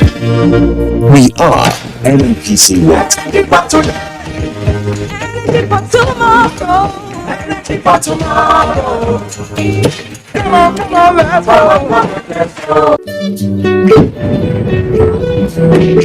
Bye, Mom. He's going to play in this weather. Why did you let him go? He might fall ill. And if he doesn't go out for practice, how will he win more trophies? To protect our family from illness-causing germs during the rainy season, we use Dettol soap every day. Dettol with Germ Defense gives you protection. Rainy season brings a lot of germs, and Dettol soap's Germ Defense protects you from up to 100 illness-causing germs. Dettol soap is endorsed by the Nigerian Medical Association. Be Dettol sure.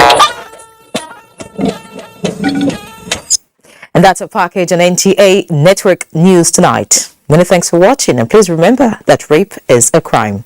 Do the needful. I'm Ian Ray John. Have a good night.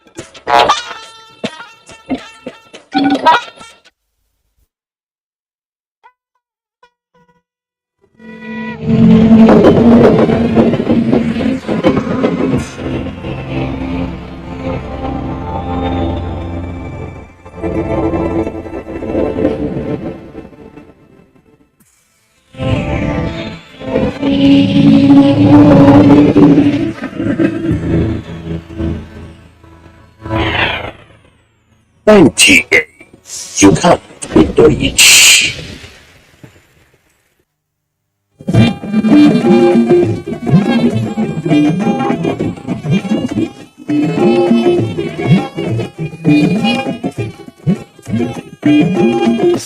This is the network service of the NTA. Nigerians, elections are here again. Let us shun violence. Let us play the game according to the rules. Do not be a thug. Say no to violence. Let's rise and defeat violence, crime, and sabotage against the peace of our nation. Nigeria is the only country we have. We must do everything to keep it united. We must avoid any act that promotes hate and disintegration. Say no to separatist movement, terrorism, fake news, hate speech, religious bigotry, and any act that tends to divide us as a nation. Watch out for strange gatherings and suspicious movements. Restrict access to sensitive documents and data, the disclosure of which may damage national security. Educate your staff and family, particularly on measures to safeguard information and report security breaches. Apply relevant legal security guidelines to protect yourself and your neighbors. Due to misinformation and wrong choices, some idle persons resort to vices in their greed to get rich quick. They resort to kidnapping, killings for rituals, and other heinous crimes. Avoid wrong use of the social media. Before you broadcast that false message, think twice. Ask whether it will promote peace or violence. For safety at home, still be security conscious. Educate your household on safety tips. Report all suspicious movements and persons to the security agencies nearest to you. Be a good citizen. Be patriotic.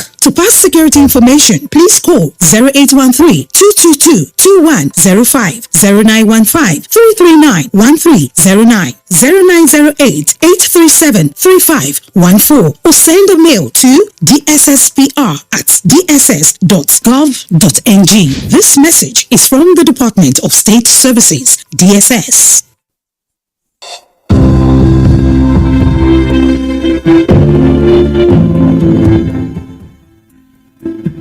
Have your PVC ready. Conduct yourselves orderly. Join the queue. Cast your vote secretly. Thumbprint correctly. Do not waste your vote. Do not sell your vote. Secure your future. If you sell your vote, you have sold good roads, electricity, water, education, good healthcare, etc. Be part of nation building. Cast your vote for honest candidates. Shun electoral violence. You could lose your life for nothing, for nothing, for nothing. This message is from the National Orientation Agency, NORA.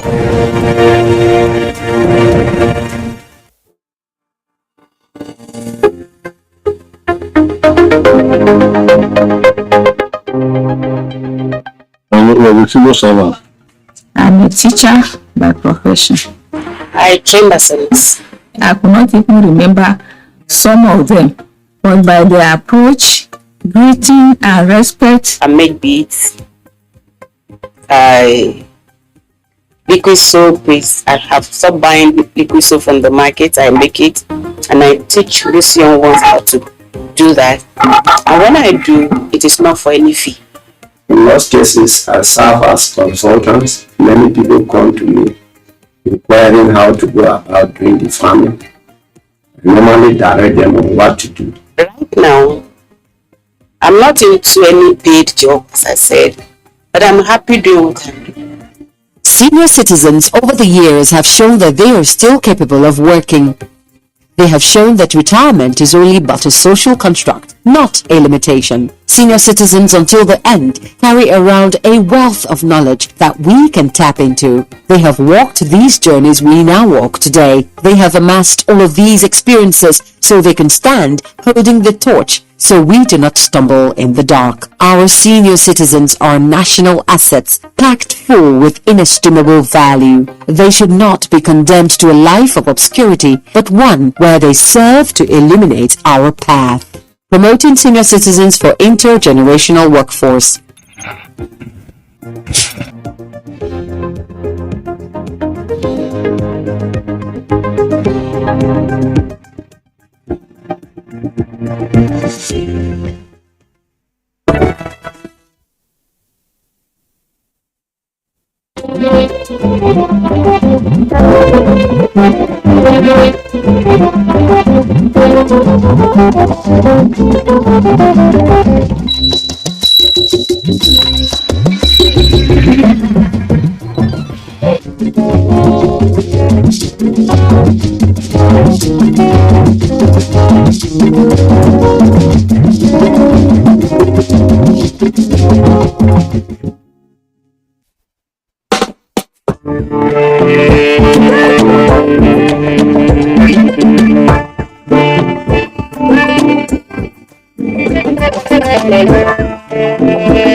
Sergeant, check that file over there. I think good morning. Yeah, our Batumba, good morning. Tomorrow could be a problem. I am not happy. My sister woke me up with a distress call this morning. Where is she? What kind of question is that? She called me from your station now. You can see we're busy here this morning. So, Sergeant, did any woman come here this morning or somebody brought a woman here? Not exactly, sir, but a woman came here this morning complaining about her domestic abuse on her. She's the one. Neat, slender, dark skin with round face like my woman. So where is she? But why do you have to detain her? Sir, we didn't detain her. We asked her to go back home, but she refused that. She can't go back there. How can she go back? So that the man can finish killing her. I don't know. Are you hearing your Sergeant? What mitigation process have you engineered so far? We have asked the man to come over here, and then we have sent two police officers to follow them back there. Thank you. Very good. But yeah, sorry, please. Can I see her? Yeah. Please. Can I see please? Okay, sir. Why with alright, please. I was enjoying my beautiful sleep. Yesterday we had a very tough time at the party secretariat. So I got home just at the wee hours of the morning. I was just about to sleep. Domestic violence has become the normal thing. See, the case is for the past 1 week now. Domestic violence. I think we are all calls are coming. People are coming here. Women, most Chinese men becoming too much around. Seriously. But I don't get that from this young man. Well, I can expect it. We can't tell what. Do you know this boy? What people begging? Before he married my sister, he had not even finished. You see my sister. See what? Thank you very much. You can go. I see what I'm saying. I see it. I will show that boy. Calm down. I will show that boy. I want to talk my theology. Are you seeing? Sister, calm down. See, you did the right thing by coming here. Okay? See, so many men have died because they refuse to speak up.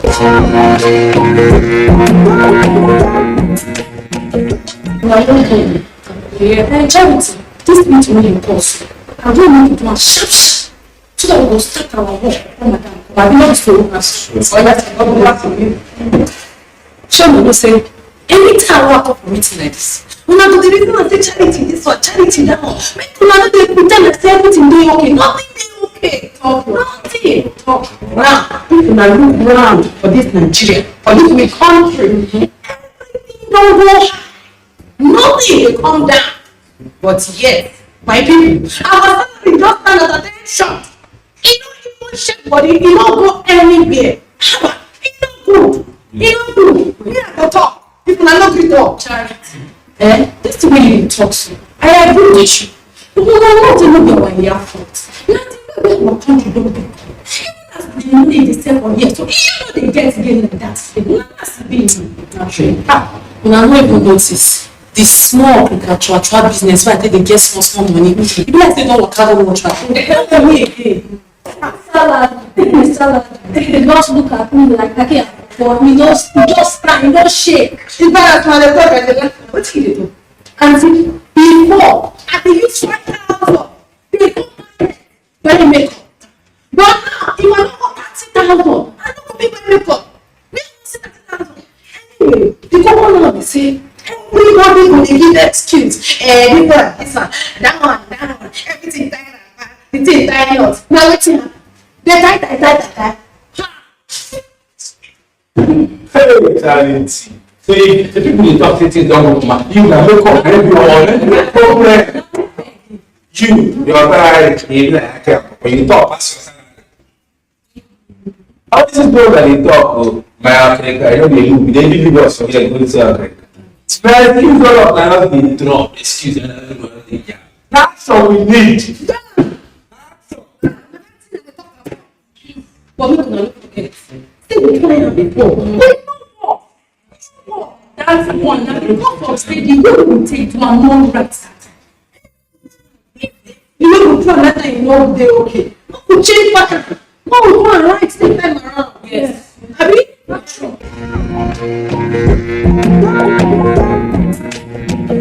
So unfortunately, okay. So just calm down. We'll get to it. Look at.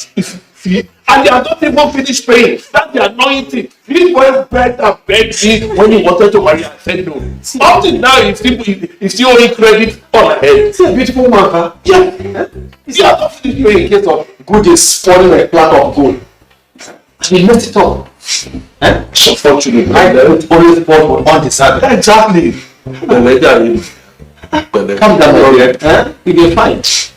Somebody down credit. Which one is welcome credit? DPU. Are you a Ghana? Is it possible that a bishop will be a small boy inside the church? This kind of thing, sometimes when they begin to beg and see him, look at him. Please, you can't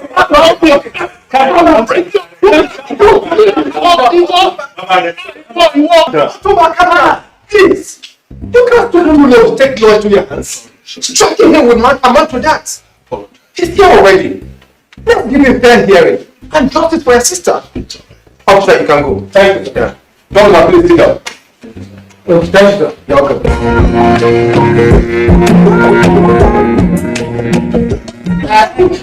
After we talk about this change, maybe I don't have to. Who of us vote for the last election? You see? Wait, fine. I beg no waste our time for him. Now only me I vote for this place. Wait, that aside, give me once again. How many of us get voted? I get voted card. Better people. I get voted card. Voted card na when I get to. No, that's not my power. Yes. Like indeed, what will change when we get? So as the thing will be so, what will we do? We must use them this time and use them very well. Yes. So, but the thing now is saying, Messiah, you get work. The work you go do now is say, to go mount that up. You go stand attention. Don't let anybody take you here.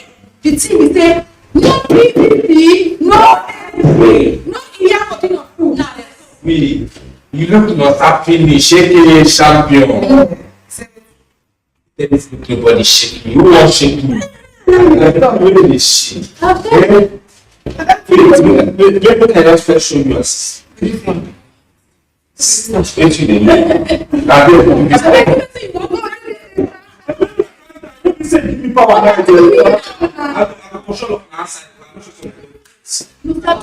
As Sergeant Nosa, power invested on me. Senior officer Sergeant Nosa. What's the one this door? Billy. That's all. If you don't have your BBC, so that's see, the thing is saying we have to be strict with this issue. We don't understand. We just talk about we live to the street. You know, it's better for you. Okay, what you want?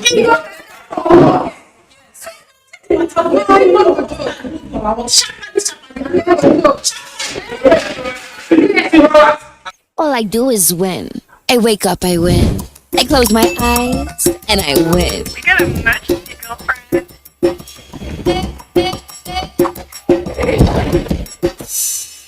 Keep up with me, come on, let's keep winning till the world stops spinning. Independent women, come on, now let's win it. I'ma keep winning till the world stops. Wow, you look great.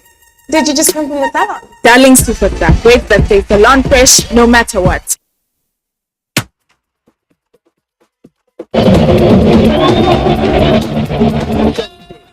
The power. The performance.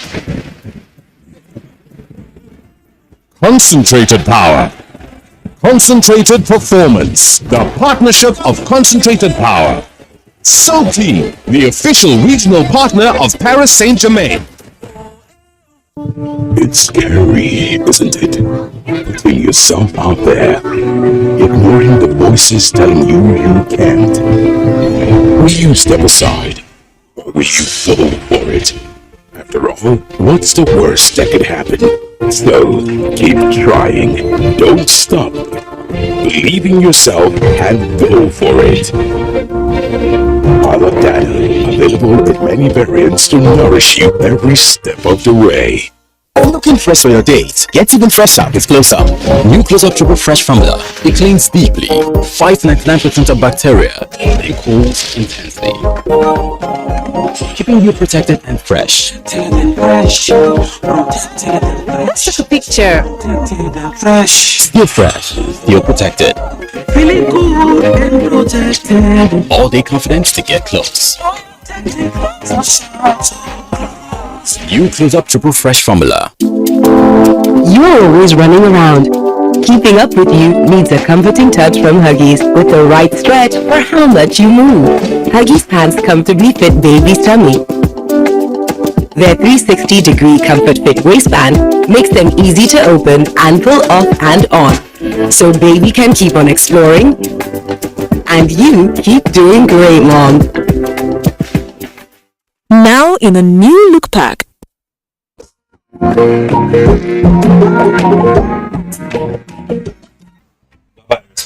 course, your respect. But you would have asked me what transpired. Young man, see, nothing justifies you of beating a woman or your wife or anybody. Please. I never touched her. Why would I touch my wife? I never touched her. I never beat her. So what happened? I came home as usual, happy, very, very happy, and in love. Just like the way I used to, meet her. But all of a sudden,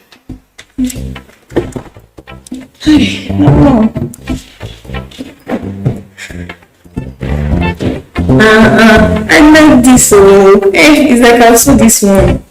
I see this guy just came up. I just show my shape. Show them right. The rest of this kind of thing. Daddy, how are you? Sweetheart, what's happening? What's happening? Okay, one of those days, right? Yeah, I'm not in a good mood today, right? What's the problem? But talk to me now. Be free to share your ups and downs with me. What? Why are you stretching your arm? Can I see it? See what? What we agreed on yesterday. Oh, are you serious? Never more serious, no. I must present my PVC before putting with you in this house. Yes. Yes. You must present it. Every time I ask for money for one thing or the other in this house, you will bring up stories. Government this, government that. But you have never voted. And you don't even have any plans to vote, do you? Oh, PVC in my family, so I have to present PVC in my family? Yes. Yes, you have to present it. Because you promised me when we got married that in 2 years you are going to start a business for me. This is the 7th year. I'm counting 1, 2, 3, 4, 7. Nothing. You're always complaining about the government. You're always complaining about one thing that is not good. No money. The country is hard, but you don't have your PVC. Honey, you see this particular website? No PVC, no website. So I have to present PVC before you give me website to browse. Show it. Okay. I mean, you have access. No problem. Can I get my food to it? At least I'm just coming from the office. Seriously hungry. Since you don't have a PVC, you will make your own food. Thank God I have. How will you have this? Why not? We can share it together. Sure. Please have it and eat together. Please. No, And you are having it. No. Why not? Just give me one so that. Please. I don't want to. So you give me one. Let me just sit down.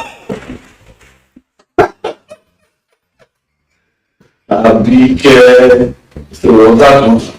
Yeah. Even you even dive into my paradise, whether I like it or not, I belong to him. It is when conceived though. That's why I reported. No PVC, no website browsing. This is one case that amazed me. My sister, you tried. I wish all men would be like him. But that does not make you to stop your husband from enjoying his rights. See, he could as well go out there to get it. It's not a love thing. That's why you are giving your chance to do that. So, young man, please listen to your wife. Be egoist. Your PVC is your pride and your voice. Exactly. And the power to chart your future and that of your future generation. No problem. I'll do that first thing tomorrow. Please get the PVC. Promise. It's a promise. Thank you. Honey, please. Let's go. I'm very sorry for all the transpired. I am sorry. Please. I can't be beating you. No, Tito. I'm very sorry. Please, pardon me. It's a PVC. Alright, young man, no problem. Thank you very much. Enjoy yourself. Have a wonderful home. Hurry, and make sure you people walk on it. No. I need grandchildren. I need those little ones running around the house. Baby, look, Joe. Make you remember. The north is so beautiful. And the food. It's nothing like I have ever tasted before. The color. Vibrant. What about the aroma? The aroma. Oh, God. It smells just like this one. This smells so good. Yeah. Your Dambo Shimpapa tastes even better. How did you do it? Onga seasoning. It's all the seasonings you need for great taste and aroma. Onga, Mama's helping hand.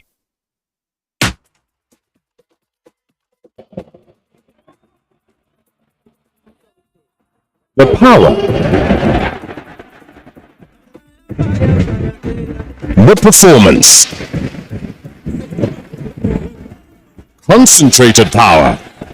Concentrated performance. The partnership of concentrated power. So Clean, the official regional partner of Paris Saint-Germain. Looking fresh for your date? Get even fresher with Close Up.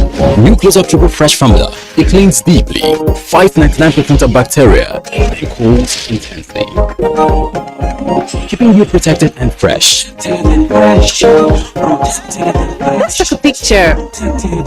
Still fresh, still protected. Feeling cool and protected. All day confidence to get close. New Close Up Triple Fresh formula. It's been a long day, and nothing could feel better than sleeping comfortably. So relax. You won't be bothered by leakage or irritation tonight. Huggies Dry Comfort has a super fast dry layer that quickly absorbs wetness for all night dryness and comfort. So baby can wake up comfy and dry as the night before. And you keep doing great, Mom. Now in a new look pack, available from 650 Naira. It's scary, isn't it? Putting yourself out there, ignoring the voices telling you you can't. Will you step aside, or will you go for it? After all, what's the worst that could happen? So, keep trying.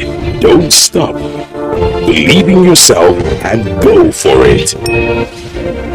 Aladana, available in many variants to nourish you every step of the way.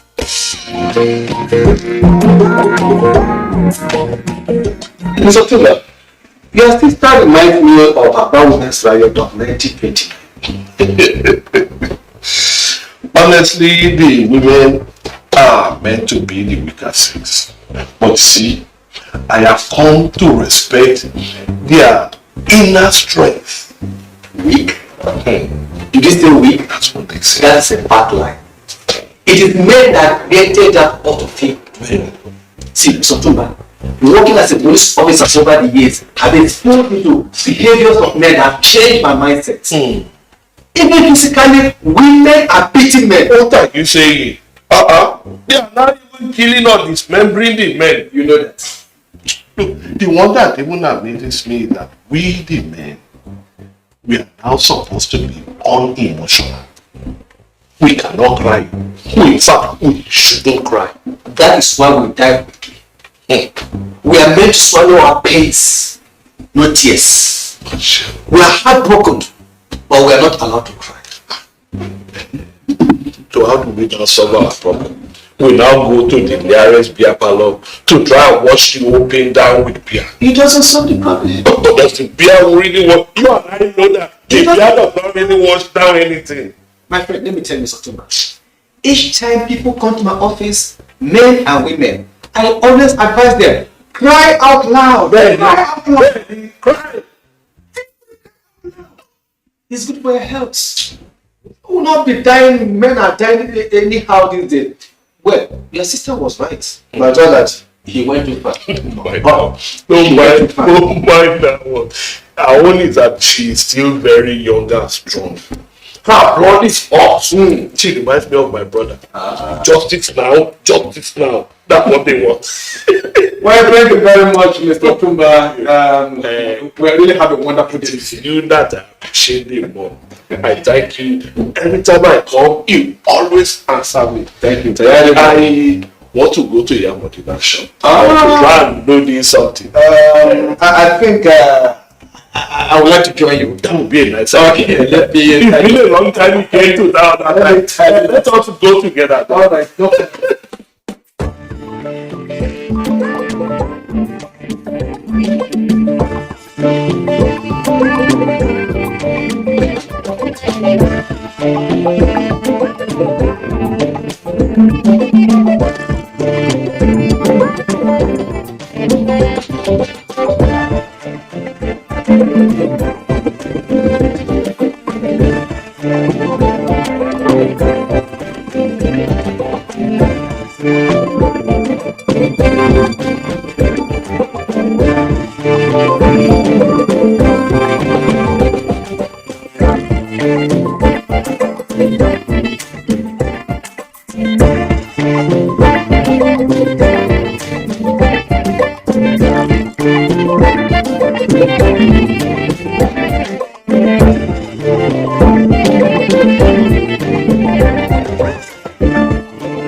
Join us.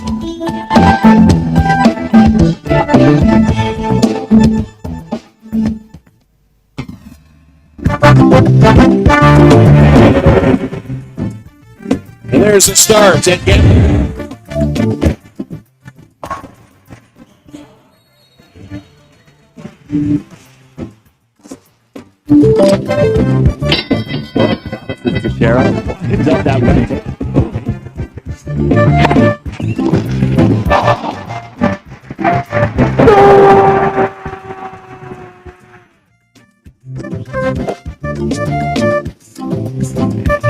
Archbishop of basketball. He hung on that net like a stalk up a tree. NTA Sports 24 brings you all sports, all time and all day. Tune in to watch NTA Sports 24 on Star Times Channel 270, Star Sat on Channel 434, Free TV on Channel 731. NTA Sports 24, where sports thrive.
Hello and welcome. This is NTA Tuesday Live and I'm Cyril Stober. Tonight, Tuesday Live will focus on food security, challenges in the face of global drop in the food supply and demand chain. Now, a report from the United Nations Food and Agriculture Organization says about 19.4 million people will face food insecurity across Nigeria between June and August 2022. But Nigeria still has the potential to be food secured if the following strategies are adopted and implemented: rural development, provision of easy access to basic farm inputs, and adequate budgetary allocation, particularly to the food crop subsector.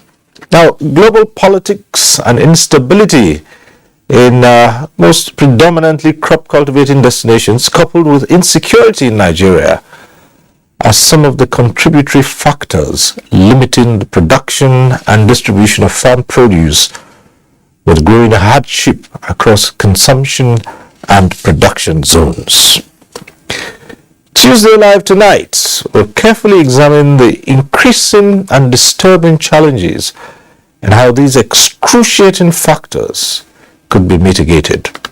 But before we go into the discussion, let's get to see this report put together by agriculture correspondent Musa Baba Aliyu.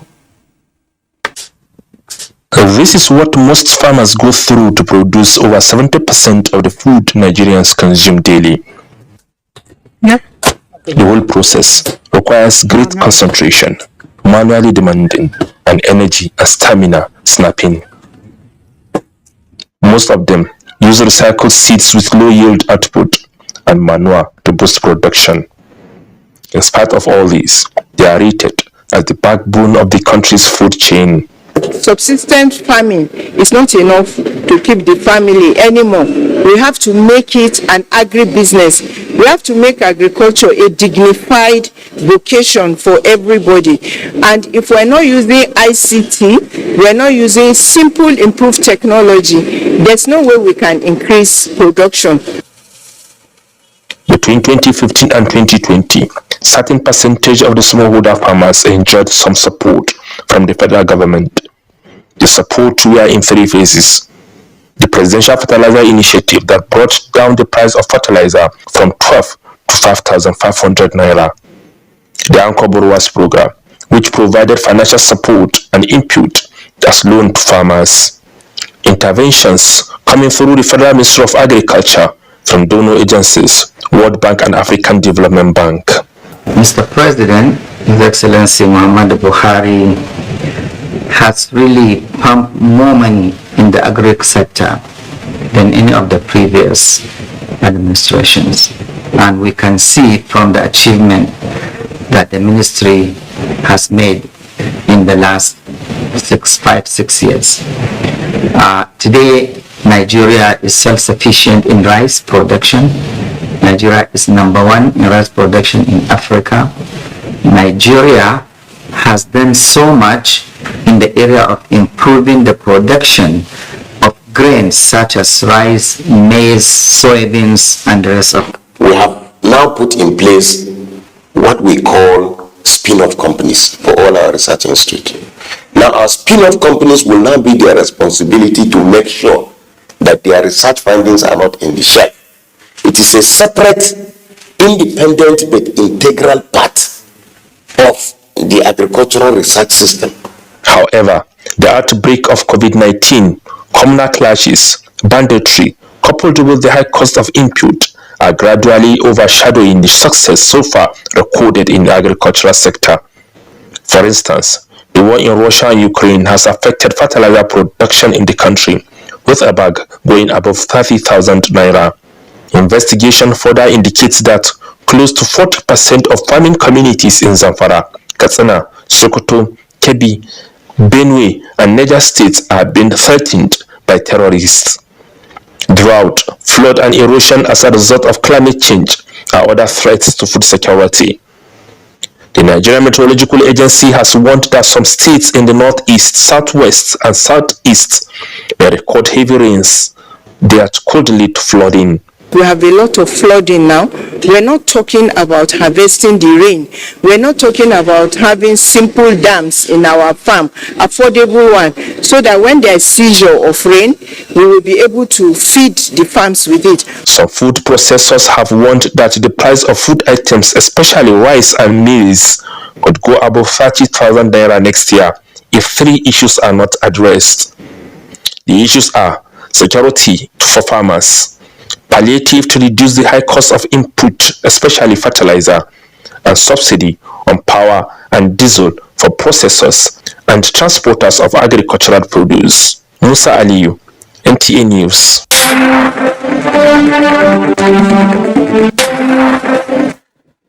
That report sets the tone for tonight's discussion. I'd like to introduce our guests. Let me welcome to this program Shehu Tijani Bello, MNI. He is Director, Agri-Lands and Climate Change Management Services Department of the Federal Ministry of Agriculture. Thanks for joining us tonight. Thank you, Monsieur. I'd also like to welcome Kabir Ibrahim, President, All Farmers Association of Nigeria, ALFAN. He's an architect by profession. Good to have you join us. Thank you very much for having me. Thank you. And let me also welcome Deputy Commandant General Olushola Odumosu. He is Director Public Relations, Nigerian Security and Civil Defense Corps, Headquarters Abuja. Thanks for being with us tonight. Thank you very much.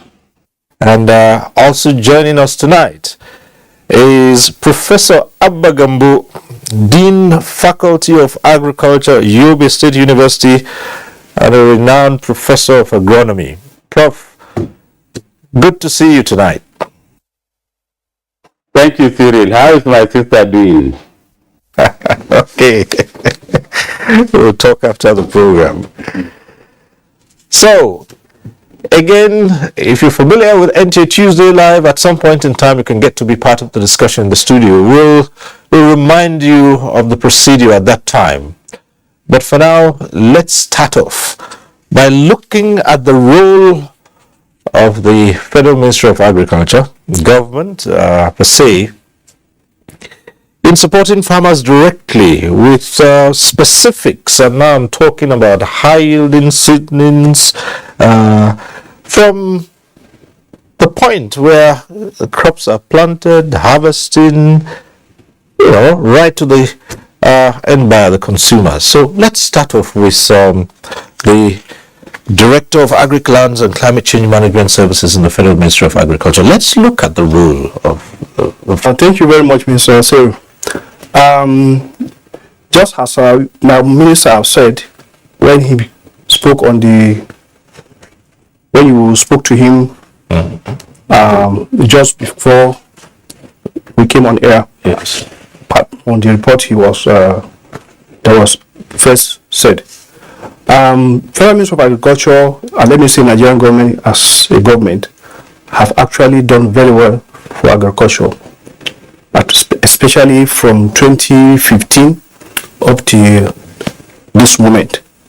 You will recall that when this administration took over in 2015, the first thing the Mr. President did was to launch the Rice Initiative in Kebbi State, which gave back to the ANCOS Brewer program for domestic production of rice to reduce importation or eliminate importation of rice. Between 2015 and 2019, I think that succeeded largely because you find that a lot of farmers went back to their farms and our domestic production of rice actually went up. That made us to be classified as the largest rice producing country in Africa. It wasn't just for nothing. The achievements are actually there. But from 2019 to now, a lot of factors came up, unforeseen circumstances. For example, the issue of COVID-19 in 2019, only for us to be also saddled with an ongoing war in Europe, which affected the input that we use for farming. I'm talking specifically fertilizers. All right. You find also, despite that, the government try annually to give palliative to our farmers. If you could recall, you find that as of this year, all the 36 states have been slated to be given palliative, that in terms of seeds, agro input, some machineries. The presidential initiative on fertilizer actually does fertilizer distribution now. Federal Ministry of Agriculture doesn't do fertilizers. All right. But also, they also give these fertilizers to the farmers. But what I'm trying to say in effect is that arrangement of presidential initiative on fertilizer has actually, yes, the ministry is aware that the price of fertilizer is actually high in the market compared to what we had last year. But those are factors that are beyond the control of the ministry, if I will not say beyond the control of the country. But I must say that the presidential initiative on fertilizer by this administration was actually a very good thing that they have done. Otherwise, without the presidential initiative on fertilizers, I'm not sure we'll be able to even have the fertilizer we are having now. If you notice that you find that we have three urea manufacturing companies in this country now, and so that we are self-sufficient in urea. The only problem we have with this is that the raw material, you know that we no longer bring in finished fertilizer in this country. We only bring in the raw materials. And the raw material, where do we get it? We have the nitrogen is actually the NPK. I'm talking about NPK. That we get it from the urea, and we have companies that are doing it because we are a petrochemical country. Right. We have this gas. But Nigeria also have a commercial agreement with the government of Morocco to bring in phosphate. Then we have with Belarus, Russia to bring in potash. So all these are the ways we have been getting this raw material, and we now have blending plants that are doing this fertilizer. But unfortunately for us, at the source of the raw materials now, because of the ongoing war, the price has gone up. Definitely being businessmen, because the government doesn't control this blending plant, the price naturally will go up. But I can tell you that the government is launching what we call National Agricultural Growth Scheme, an agro pocket. This scheme, we use it to give input to farmers at a subsidized rate. That is possibly what we're thinking that let's say if you are to get 2 bags of fertilizer, you pay for one, you get one free. But that is strictly for small scale farmer. It will do only 1 hectare. Fine, thanks so much. Well, from your account so far, government has put in a lot and is putting in a lot. So the big question will go to the farmers themselves, and that's why we have the president of Alpha here and say, yes, you've listened. And the straightforward question that ordinary folks like me would ask is, if you have all that support, what's happening to the level of production, and why are we getting it increasingly difficult to afford the basic food we need for sustenance? Well, look, there are many factors. Indeed, this administration has put in a lot of energy and money into agriculture. As the Ministry of Agri would tell you, in 2015, I was one of those who escorted Mr. President to launch the Ankobua program, not only on rice, but on rice and wheat. And the CBN, in trying to cut a niche from the launch of the APP, decided on the Ankobua. And at that time, they went with 2.6 billion naira to launch that. From that time on, I believe they have put in a lot of money. and the money may have reached a small fraction of farmers. Whether we like it or not, the Anko Borrower scheme has done a lot for Nigeria, especially in rice production. But there are many other commodities, and those are also commonplace for the users, you and I. And people go to the market to buy this. Now, insecurity is a very serious factor, very serious threat to production. In so many areas, our people are not able to go to their farms. And then, of course, there was the COVID-19 in 2019, when in the beginning our people could not even go to their farms or take anything to their farms or take anything out of their farms. You remember there had to be a task force to do that and all that. Now, the presidential fertilizer initiative was very good up to 2021. Hitherto, before COVID-19, we were getting fertilizer 2010 at 5,500. In 2020, the chairman of the PFI even gave further subsidy. We bought fertilizer at 5,000. But in 2021, the NSIA, we were in a meeting in the office of the Chief of Staff, and they said they were getting problems and their accounts were getting red. And therefore, we have to liberalize fertilizer, the sales of fertilizer and its availability. They now withdrew whatever subsidy they had, because according to them in the meeting, they said fertilizers were costing them, 2010 was costing them over 7,000. And there we were selling at 5,000. There was no way they could do anything. Nobody was there to cushion that effect. So we that year 2021 saw fertilizer 2010 being sold at 11,300, and our farmers could not afford it. So the problem began from that 2021. This year the fertilizer is a minimum 25,000. The production cost of fertilizer in every one of the blending plants, and there are 44 functional ones now, it's hardly less than 18,000 per bag. And then when you add transportation and distribution and all that, it comes to about 19,000. So the middlemen and all that add their own, businessmen and all that, and you get fertilizer, even 2010, not 15, not urea, costs over 25,000. Now, because of the cost of the input, there is, of course, a component in production that is quite expensive. Therefore, the productivity and production are affected in the same way that every other thing in this country is affected. Food is very dear to everybody, it's in everybody's heart. So people complain so much about this. But we must bear in mind also the fact that the purchasing power of our naira is dwindling every day. The naira today is about 680 to the dollar in the black market. And that is a very serious problem. So if you go to the market today, for instance, if you buy anything for 3 naira, if you go next week, it might be 5 naira. All aspects of life are very costly now. I'm an architect by training. I don't want to talk about food now. Because of the hike in the price of diesel, we now buy granite that used to be 4,500 per ton, now at 6,500.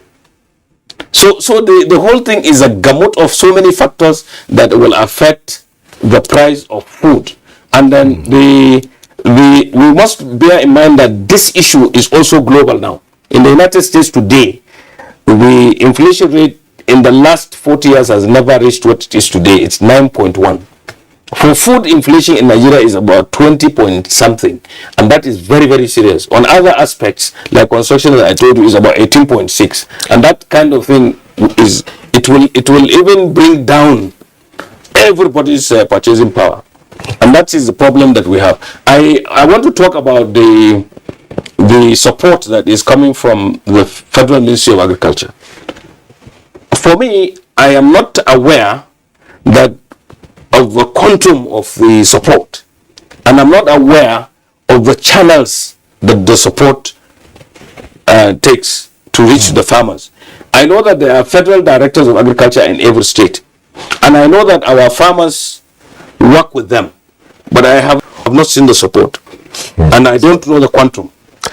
But I hope that it is such that it will impact on the farmers. But because I know that farming actually takes place in the states, not in the federal. The federal government will only create the enabling environment for agriculture, not give full support to agriculture. All right, the summary of this all, the situation the country is in, suggests that there are a lot of angry people out there, and that's following the maxim that a hungry man is an angry man. And what with the insecurity? So we have DCG Olushola Udubosu, who is with us, and we've listened to our first two guests talk about how insecurity is impacting on food security. Let's hear you about what the situation is.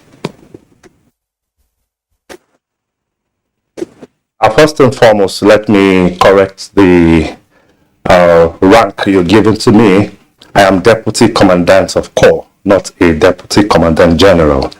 And I am the Director of Public Relations, Nigeria Security and Civil Defense Corps.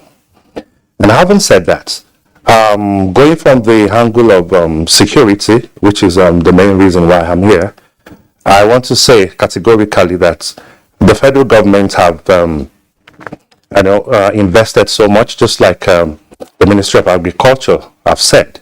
And one of the novel initiatives of the federal government to ensure food security is where we come in.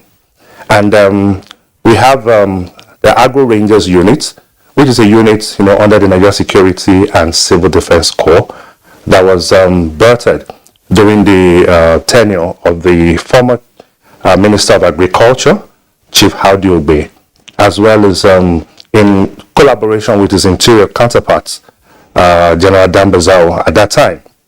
And the essence of that is to ensure food security. What do I mean by that?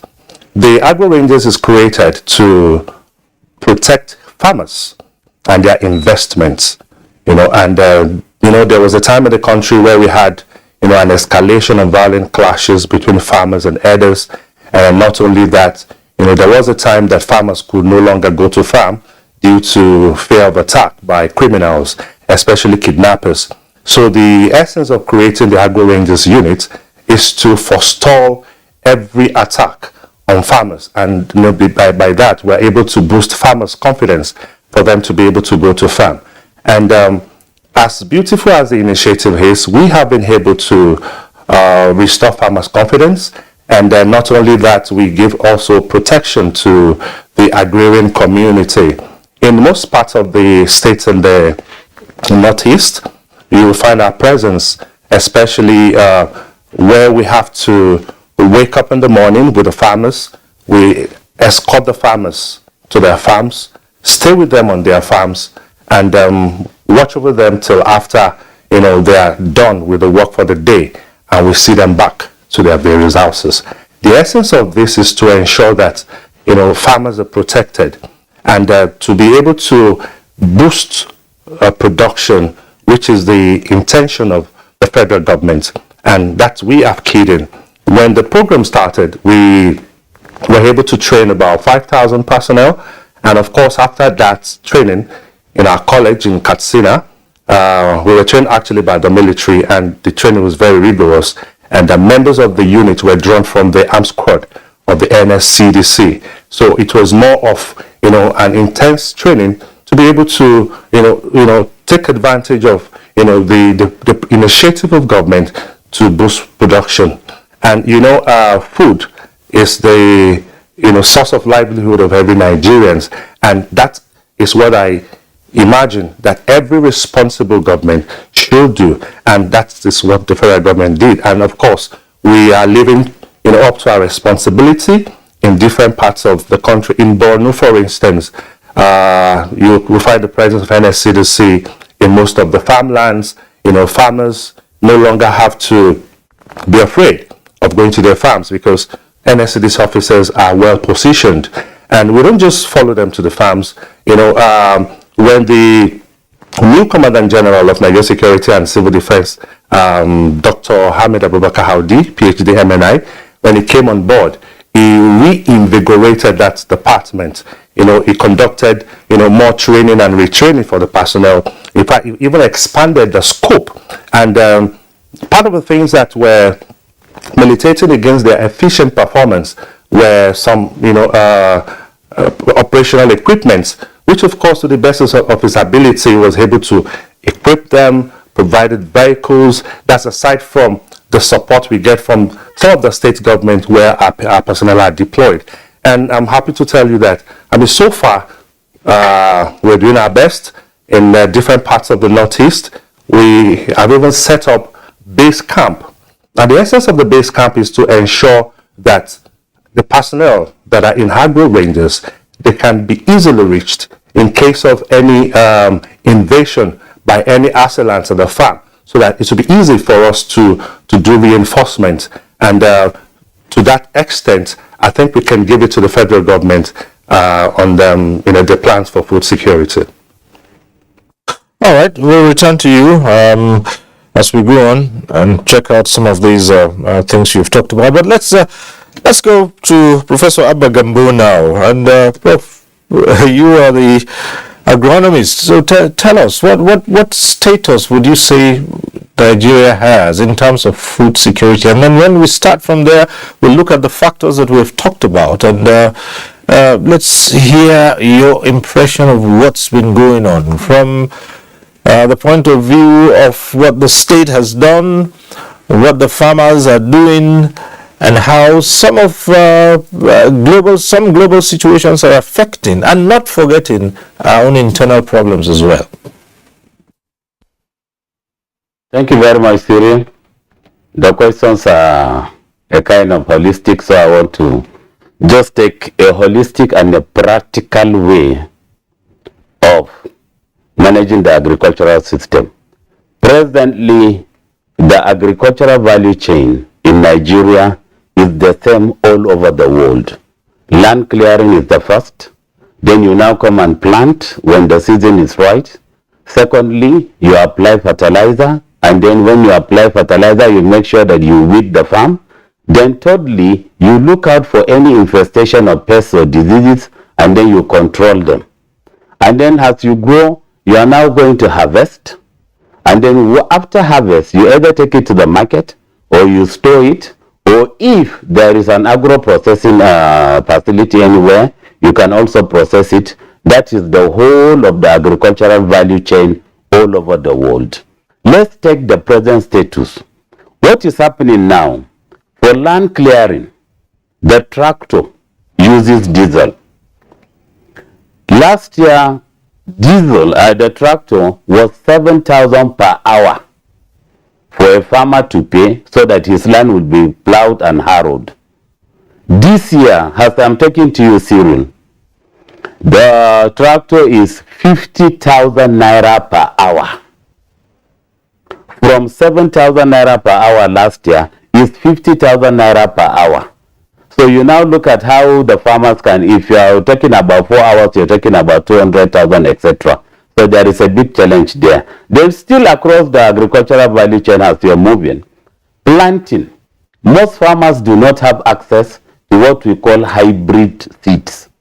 The research institutes are there, and then they produce so many hybrid seeds. But the problem is there is a disconnect between the farmers, the universities, and the research institutes. There used to be a very effective and efficient extension delivery system that takes the research from the farmer, from the research institutes and the universities to the farmers, and vice versa. But presently, as I'm talking to you, the extension delivery system in the country has collapsed completely. Then still on the value chain, when you're talking about fertilizer application, a bag of NPK 15 last year was 8,000 naira. Today, Cyril, as I'm talking to you, a bag of NPK 15 is 35,000 naira. And honestly, I find it very difficult to understand and also to justify that something that was just 7,000 last year or 8,000 last year will just jump to about 35,000. It's very difficult to understand. Then still talking about, because the farmers cannot afford, So they now look for whatever they can do to make sure that the farms are fertilized. And don't forget our intensive system of farming. Year in, year out, all the farmers are on their farms. So the land is getting tired and the nutrients are getting reduced. Coupled with climatic changes and then environmental vagaries, you find that the land are all degraded all over. So the farmers are now confused. So while they cannot get the chemical fertilizer, they now turn to see what organic matter they can use. So they now go look for cow dungs, poultry droppings, etc., bring it. And they have now gone to the extent of even getting refuse dumps, clear them and bring them to the farm. So when they get the refuse dunks, you have so many things. You have the polythene bag that is so ubiquitous all over the country, the black one, and then it's not degradable.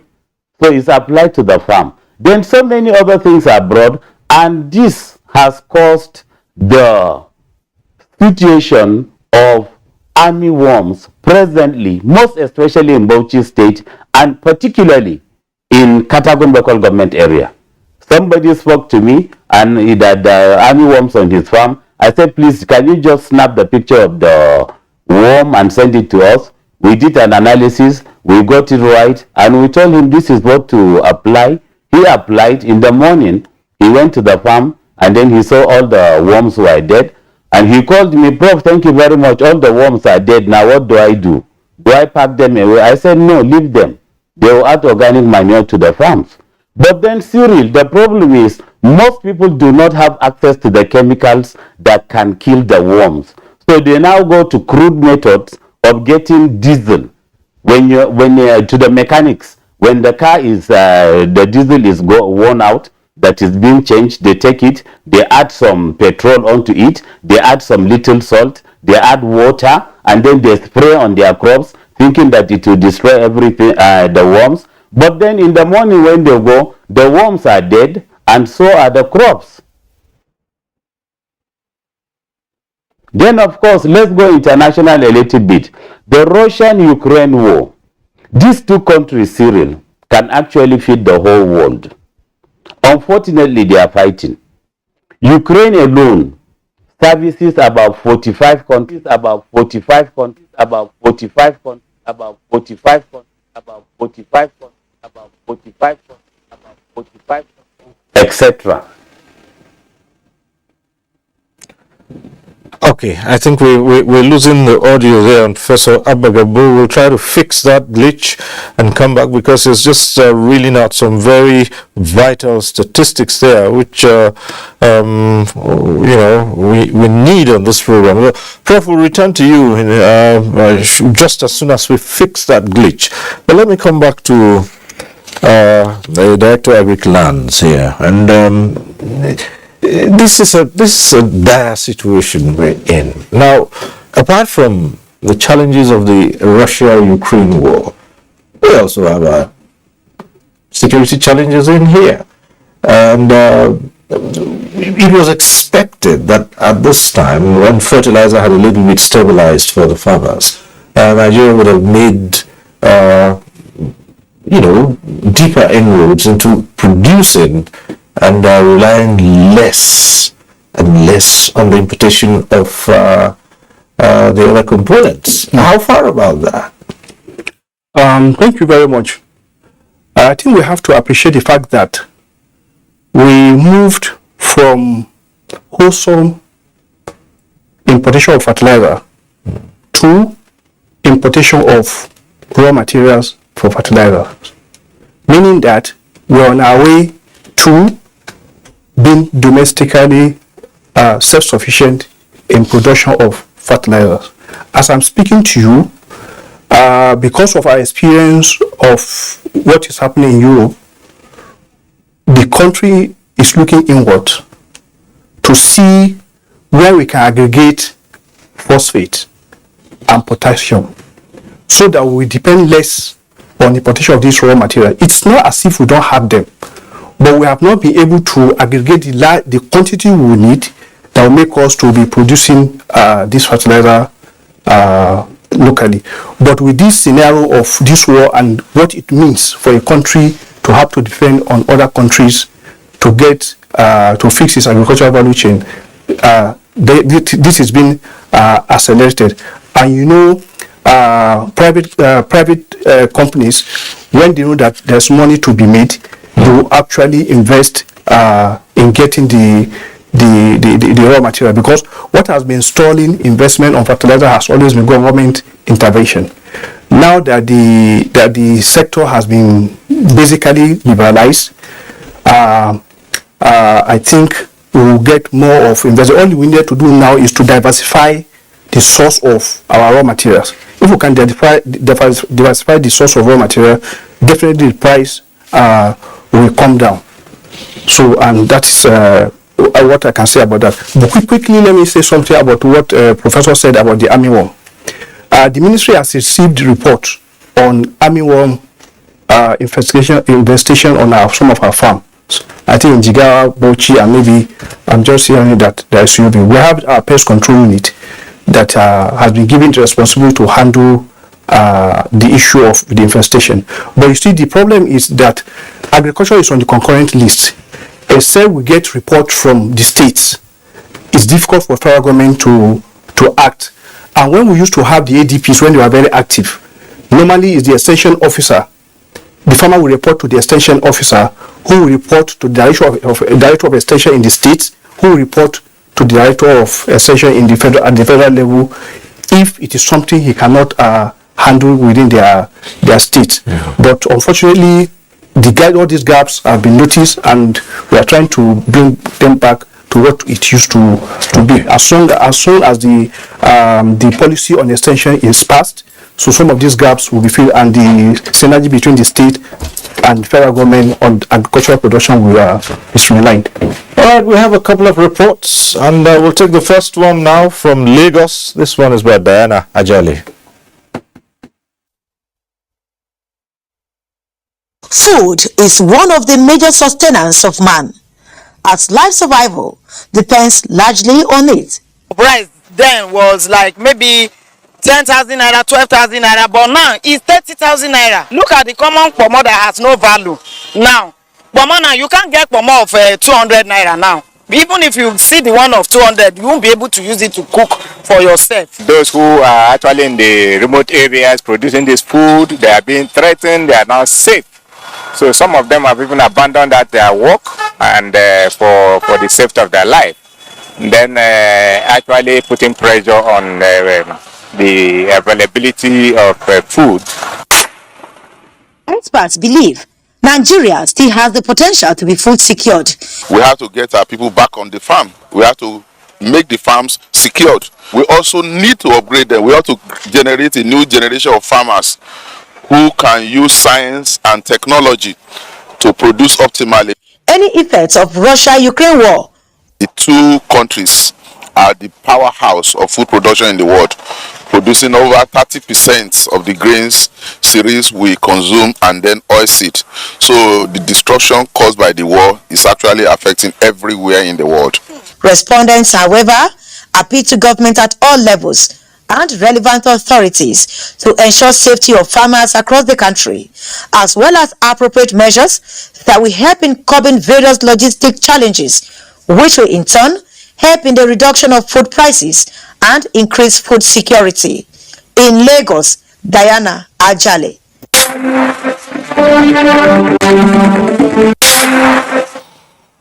All right, Prof, a number of people would say, well, before we talk about the external influences on food production and food security in Nigeria, let's look at how we can ameliorate the internal challenges that we have. From the point of security, well, this is it's an ongoing war that's we've been trying to win over the question of insecurity with the terrorists and all that around. But beyond that, we also have other issues within the state itself, as in Nigeria, which have adverse effects on food production. And these are the ones that you talk to farmers and they're either talking about inputs and hybrid seed, like Prof said, and In fact, the very first part of it is land itself. That also has a bearing on food security, hasn't it? It does. Well, you see, it's a gamut of many things, many factors that you have to look at when you look at food production in any country, for that matter. In Nigeria, we were very hopeful when the APP was launched, and it brought agriculture on the front burner. Even people who are hitherto not in agriculture embarked on agriculture. There was a lot of action between 2015 and 2016. But we knew there were gaps in distribution of good seeds, mechanization, in fact, even water for all year-round production, not just relying on rain-fed agriculture. All these things should have been done contiguously with every other thing that we were doing. But a lot of state action was either done in silos, or people were not doing what they were supposed to do. Certain appointments by government were even inimical to agri-production and all that. Now, at this point, the blame game is over. The whole idea of food should be everybody's concern, because everybody eats food. Security to be able to produce food is very important. The farmers have been involved every part of the way in the search for, search to stem insecurity. We have participated in many fora to be able to give our opinions and things like that on what should be done. A lot of these things, the experts say, are not doable. But since we have come this far and the situation is being even exacerbated, it is good to listen to everybody. You see, as a practical person, if I build, if I am going to build anything here, I have to look at so many parameters, the possibility of doing it and for doing it to be sustainable. Now, unless you stem insecurity, you will never be able to get food sufficiency, talk less of food security. If you do not have good seeds, you will not be able to produce a good crop, because seed is sine qua non to production. You must be able to do that.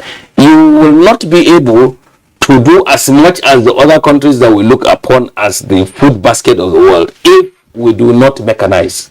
You must replace human power with machine power. We must be able to do that. A lot of these things are in the pipeline.